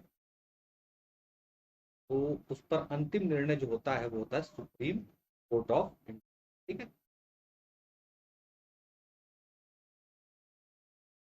यदि मृत्यु, त्यागपत्र अथवा हटाए जाने की स्थिति में भारत के राष्ट्रपति का पद रिक्त हो जाए तो उस पद का कार्यभार कौन संभालेगा?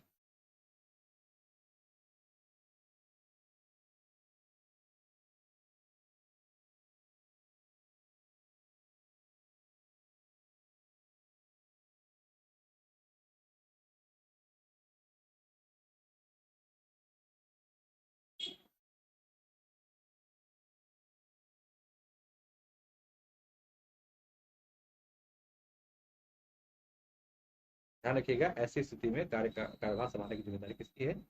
उपराष्ट्रपति। उपराष्ट्रपति भी नहीं होंगे तब कौन करेगा? सुप्रीम कोर्ट के मुख्य न्यायाधीश। भारत के उपराष्ट्रपति को पदच्युत करने का संकल्प निम्नांकित में से कहां प्रस्तावित किया जा सकता है? हटाने के लिए संकल्प जो है कहां बनाया जा सकता है? 40। उपराष्ट्रपति को अगर हटाया जाना है तो उसके लिए संकल्प जो है कहां बनाया जाएगा अनिवार्य रूप से?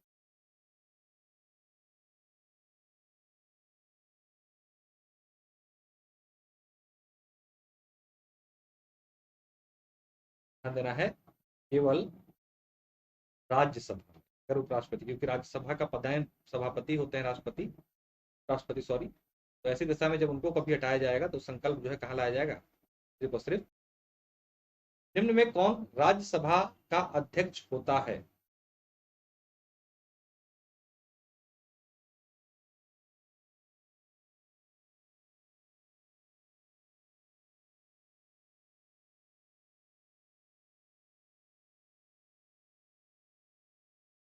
निम्न में कौन राज्यसभा का अध्यक्ष होता है?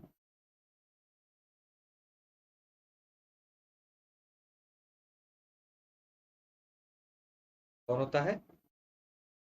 भारत के उपराष्ट्रपति। ठीक है। हेलो, स्वागत है आपका। लोकसभा के स्पीकर का निर्वाचन होता है किस प्रकार से?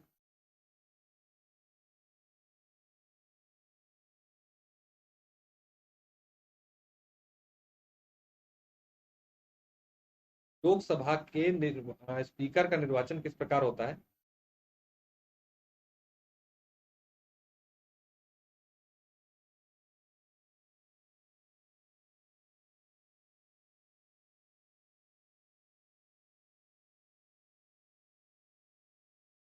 ध्यान दीजिएगा, जो लोकसभा का स्पीकर होता है वो उनके सदस्यों द्वारा ही, यानी कि लोकसभा मेंबर्स के द्वारा ही अपने में से चुना जाता है। ठीक है, लोकसभा के सदस्यों द्वारा। नहीं नहीं नहीं, ठीक होगा। ठीक है। 42। भारत में लोकसभा का अध्यक्ष, स्पीकर, कैसे चुना जाता है? Question number 43।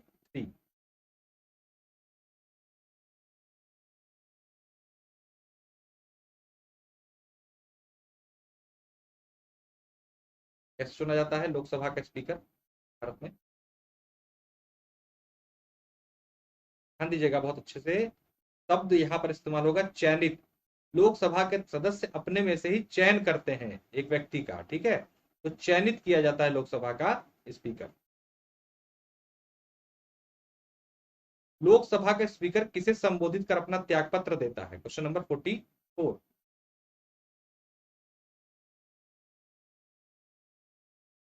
एक बार सेशन को लाइक शेयर प्लीज सभी लोग कर दीजिए।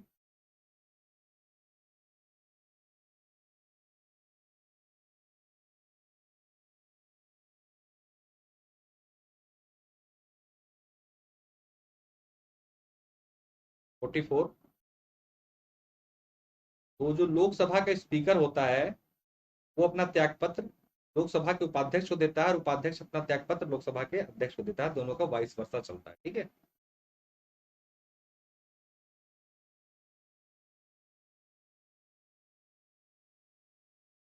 पटेल 44C। निम्न में कौन अपने पद की शपथ नहीं लेता है? Question number 45। बताइए कौन एक ऐसा है जो अपने पद की शपथ नहीं लेता निम्न में से?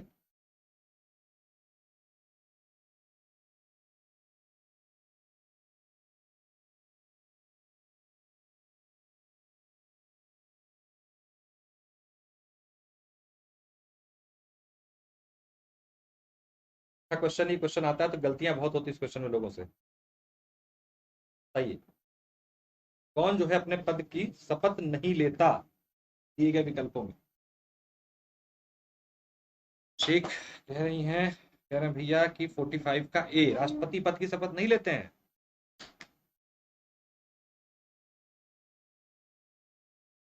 बिल्कुल स्पीकर, ध्यान दीजिएगा। जी नहीं, स्पीकर जो लोकसभा के स्पीकर होता है ना, वो शपथ नहीं लेता है लोकसभा स्पीकर के रूप में, क्योंकि वो ऑलरेडी शपथ ले चुका होता है लोकसभा सदस्य के रूप में, ठीक है, इसलिए। हाँ स्पीकर ठीक है। यदि उपाध्यक्ष लोकसभा की अध्यक्षता कर रहा होता है तो उन्हें यह अधिकार प्राप्त है कि वह क्या एक कार्य कर सकते हैं? क्वेश्चन नंबर 46 पढ़ के उत्तर दीजिए। अच्छा सवाल है, पीसीएस लेवल सवाल।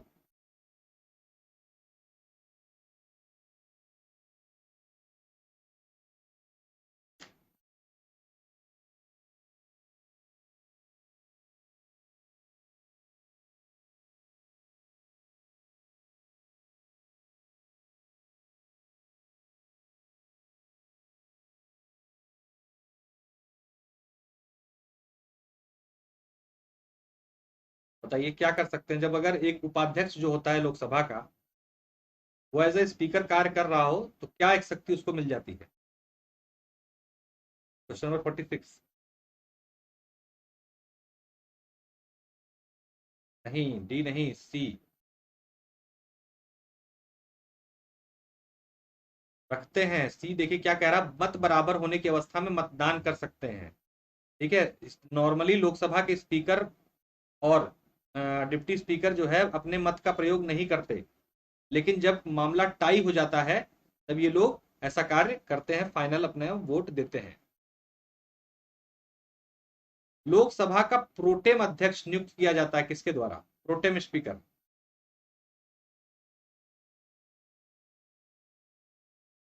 प्रोटेम स्पीकर की नियुक्ति किसके द्वारा होती है? 47।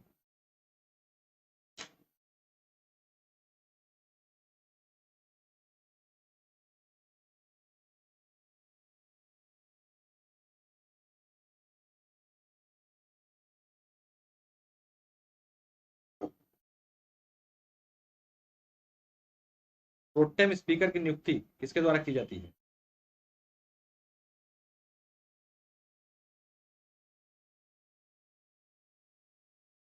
बता रहे हैं आप लोग?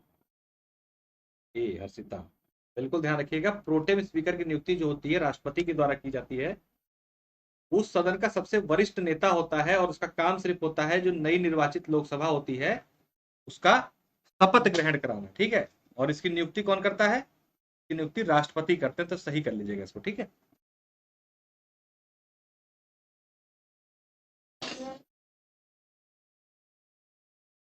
प्रोटेम स्पीकर सामान्यतः किसे नियुक्त किया जाता है? Question number 48।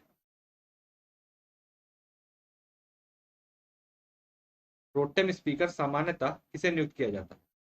पिछले ही क्वेश्चन में खैर इसका मैंने जवाब आप लोगों को दे दिया, तो फिर भी अगर ये क्वेश्चन के रूप में आता है और आया हुआ क्वेश्चन है ये।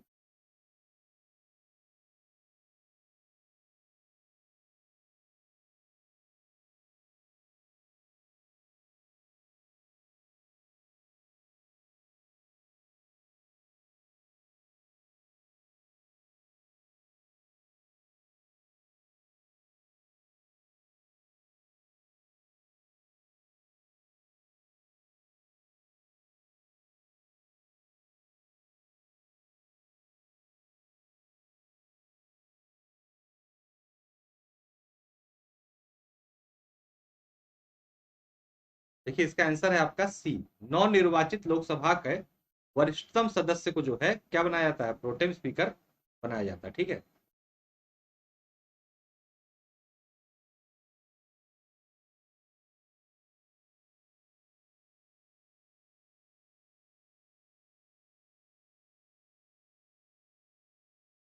प्रोटेम स्पीकर का कर्तव्य क्या होता है?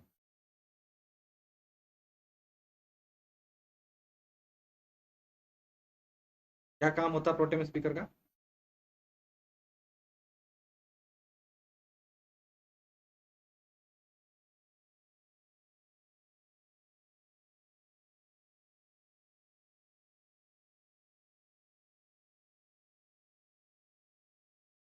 देखिए एक ही काम होता है इनका, जो नए सदस्य होते हैं उनको शपथ दिलाना। ठीक है, उनको शपथ दिलाना और उसके बाद ही इनका काम खत्म हो जाता है और ये समाप्त हो जाता है।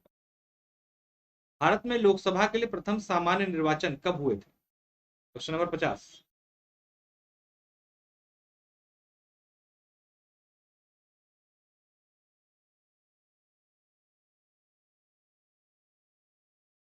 पहली बार लोकसभा के निर्वाचन यानी चुनाव कब हुए थे ये पूछा जा रहा है।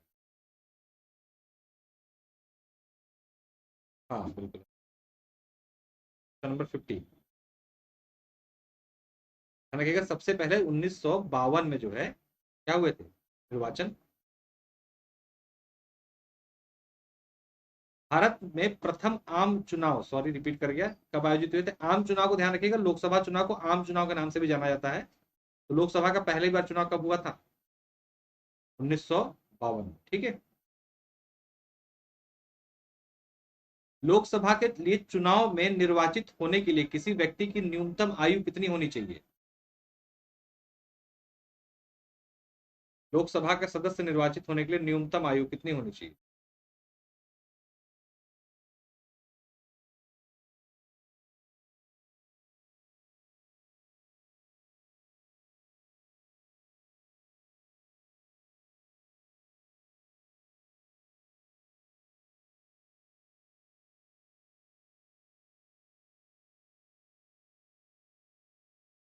पच्चीस वर्ष बिल्कुल ध्यान रखिएगा। लोकसभा का चुनाव लड़ने के लिए 25 वर्ष, राज्यसभा के लिए 30 वर्ष और पंचायत का चुनाव लड़ना 21 वर्ष आपकी न्यूनतम एज होनी चाहिए। ठीक है। लोकसभा चुनाव का कोई प्रत्याशी अपनी जमानत खो देता है यदि उसे प्राप्त न हो सका कितना वोट? इतना वोट नहीं मिलने पर कुल पड़े वैध मतों का अगर इससे कम मिला है आपको तो आपकी जमानत क्या हो जाएगी? जब्त हो जाएगी।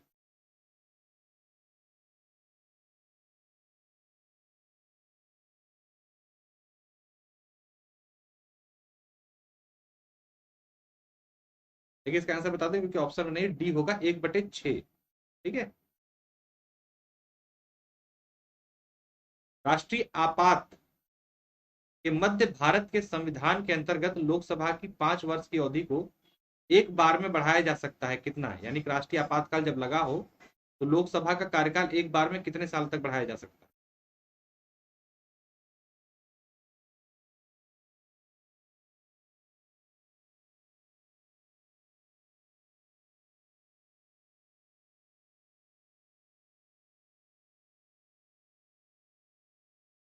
नंबर 54 ध्यान दीजिएगा, एक बार में कितना बढ़ाया जा सकता है? एक बार में 1 साल के लिए बढ़ाया जा सकता है अब राष्ट्रीय आपातकाल के समय। हाँ बिल्कुल। अध्यक्ष सदन के किसी भी सदस्य को बोलने से रोक सकता है और अन्य किसी सदस्य को बोलने दे सकता है। यह घटना क्या कहलाती है?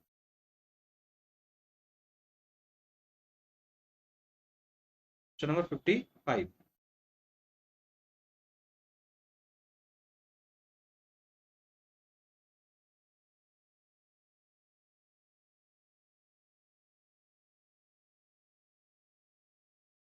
इस घटना को किस नाम से जानते हैं पॉलिटी की भाषा में?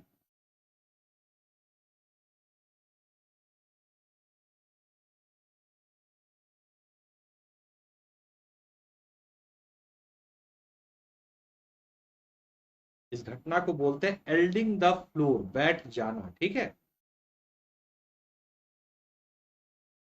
लोकसभा की बैठक समाप्त की जा सकती है किस माध्यम से? Question number 56। लोकसभा की बैठक कैसे समाप्त की जा सकती है?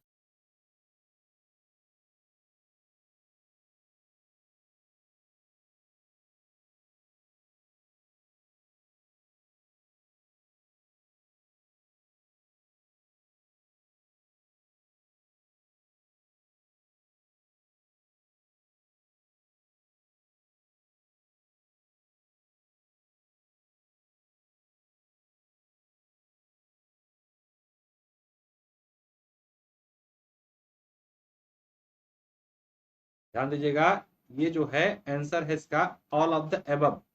जो लोकसभा की बैठक होती है स्थगन के द्वारा खत्म हो सकती है, रोकी जा सकती है। सत्र जब खत्म हो जाते हैं, हमारे यहाँ 3 सत्र हैं आपको पता होगा। पहला है बजट सत्र, दूसरा होता है हम लोगों का मॉनसून सत्र, और तीसरा है हमारे यहाँ पर शीतकालीन सत्र। तो सत्र के समापन से, स्थगन के माध्यम से, जो स्थगन करता है लोकसभा का अध्यक्ष, और विघटन के माध्यम से जो है क्या हो सकता है, लोकसभा की बैठक को या लोकसभा को समाप्त किया जा सकता है। तीनों ही तरीके। निम्नलिखित में से कौन लोकसभा के सत्र को अवसान करने के लिए प्रतिकृत है?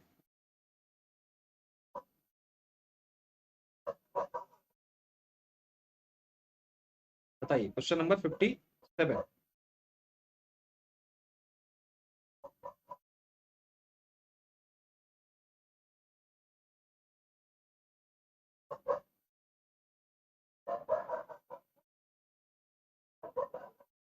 ये 8 बजे से डेली क्लास होती है, 8 PM से। ठीक है, 8 PM पे डेली क्लास आप लोगों को मिलती है पॉलिटी की। क्वेश्चन नंबर 57, ध्यान रखिएगा। राष्ट्रपति, ठीक है, लोकसभा के सत्र को अवसान करने यानी कि रोकने की जो शक्ति है वो किसके पास होती है? राष्ट्रपति के पास। राष्ट्रपति लोकसभा को कब भंग कर सकता है? Question number 58। एक बार सेशन लाइक शेयर जरूर कर दीजिएगा सब लोग।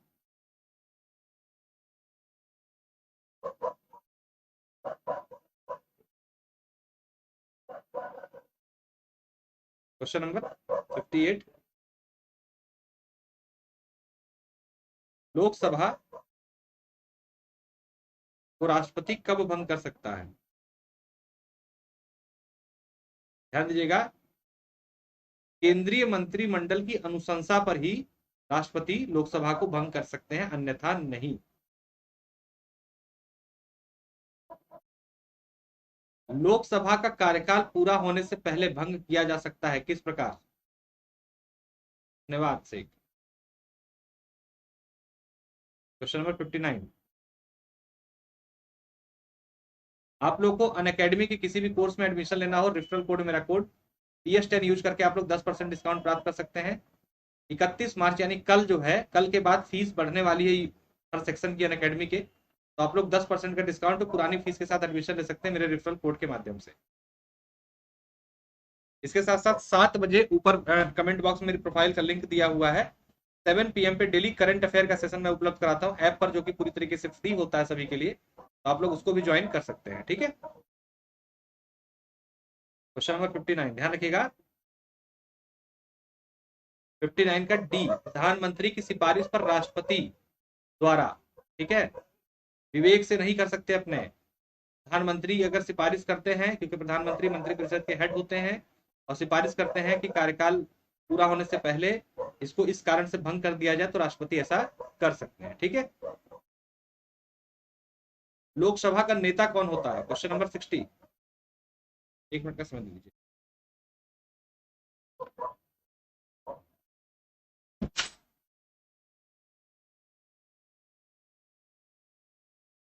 खिड़की खुली रह गई थी, बाहर से बहुत शोर आने लगी।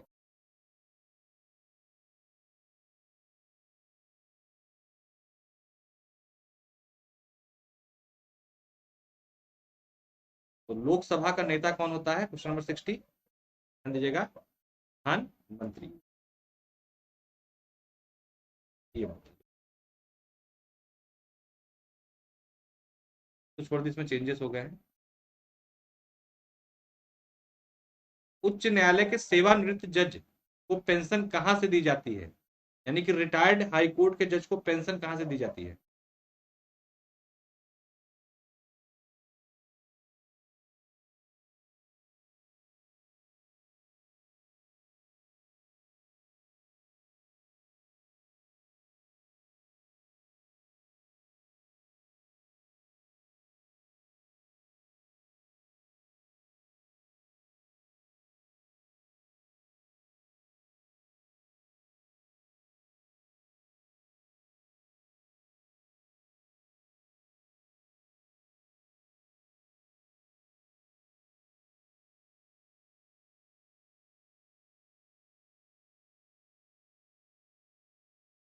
ध्यान दीजिएगा, कॉन्सुलेटेड फंड ऑफ इंडिया भारत की संचित निधि से दी जाती है। ठीक है।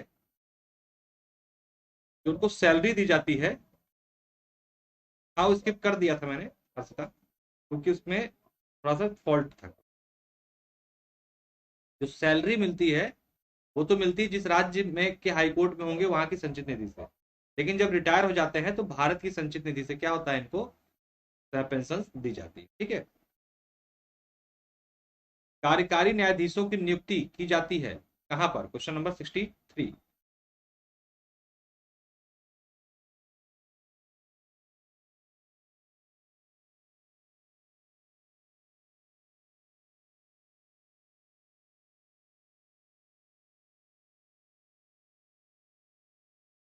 क्वेश्चन नंबर 63, ध्यान दीजिए। कार्यकारी न्यायाधीशों की नियुक्ति सिर्फ और सिर्फ कहां होती है? हाई कोर्ट में, सुप्रीम कोर्ट में तदर्थ न्यायाधीशों की होती है, कार्यकारी नहीं।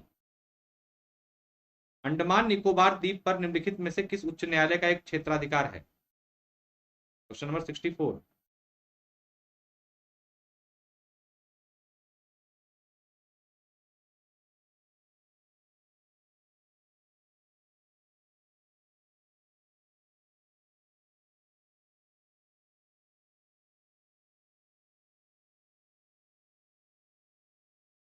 किसका उत्तराधिकार है भाई? ध्यान रखिएगा, कलकत्ता, कलकत्ता उच्च न्यायालय का पर क्षेत्राधिकार चल रहा है। भारतीय संविधान के अनुसार जिला न्यायाधीश अभिव्यक्ति के अंतर्गत सम्मिलित नहीं होता क्या? Question number 65।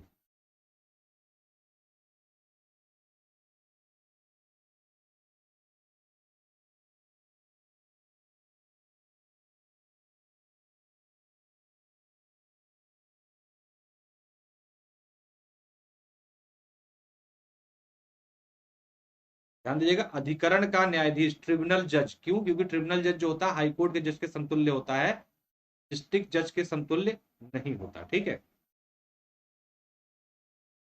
आप लोग प्रोफाइल फॉलो कर सकते हैं, डिस्क्रिप्शन बॉक्स में लिंक दिया, इसके माध्यम से आप मेरी कम्युनिटी के साथ जुड़ सकते हैं। जो भी अपडेट्स होते हैं यहाँ पे कम्युनिटी पे अपडेट कर दी जाती है रेगुलर बेसिस पे, आप लोग कम्युनिटी को चेक कर सकते हैं अपने। डेली 7:30 PM पर करंट अफेयर का सेशन आपको मिलता है, फ्री सेशन है करंट अफेयर का, बेहतरीन सेशन करंट अफेयर का आप लोग को यहाँ पे देखने को मिलता है। टेलीग्राम का ग्रुप है, इसको ज्वाइन करके यहाँ पीडीएफ नोट सभी क्लासेस के लिंक प्राप्त कर सकते हैं आप लोग। तो लाइक से जरूर कर दीजिएगा, चैनल सब्सक्राइब नहीं किया जरूर कर लीजिएगा। अनअकैडमी के किसी भी कोर्स में एडमिशन लेने के लिए रेफरल कोड, मेरा कोड PS10 यूज करके आप 10% का डिस्काउंट जो है प्राप्त कर सकते हैं। डेली 6 PM पर आपको सेशन मिलता है, आप लोग ज्वाइन कर सकते हैं। बहुत बहुत धन्यवाद, नमस्कार।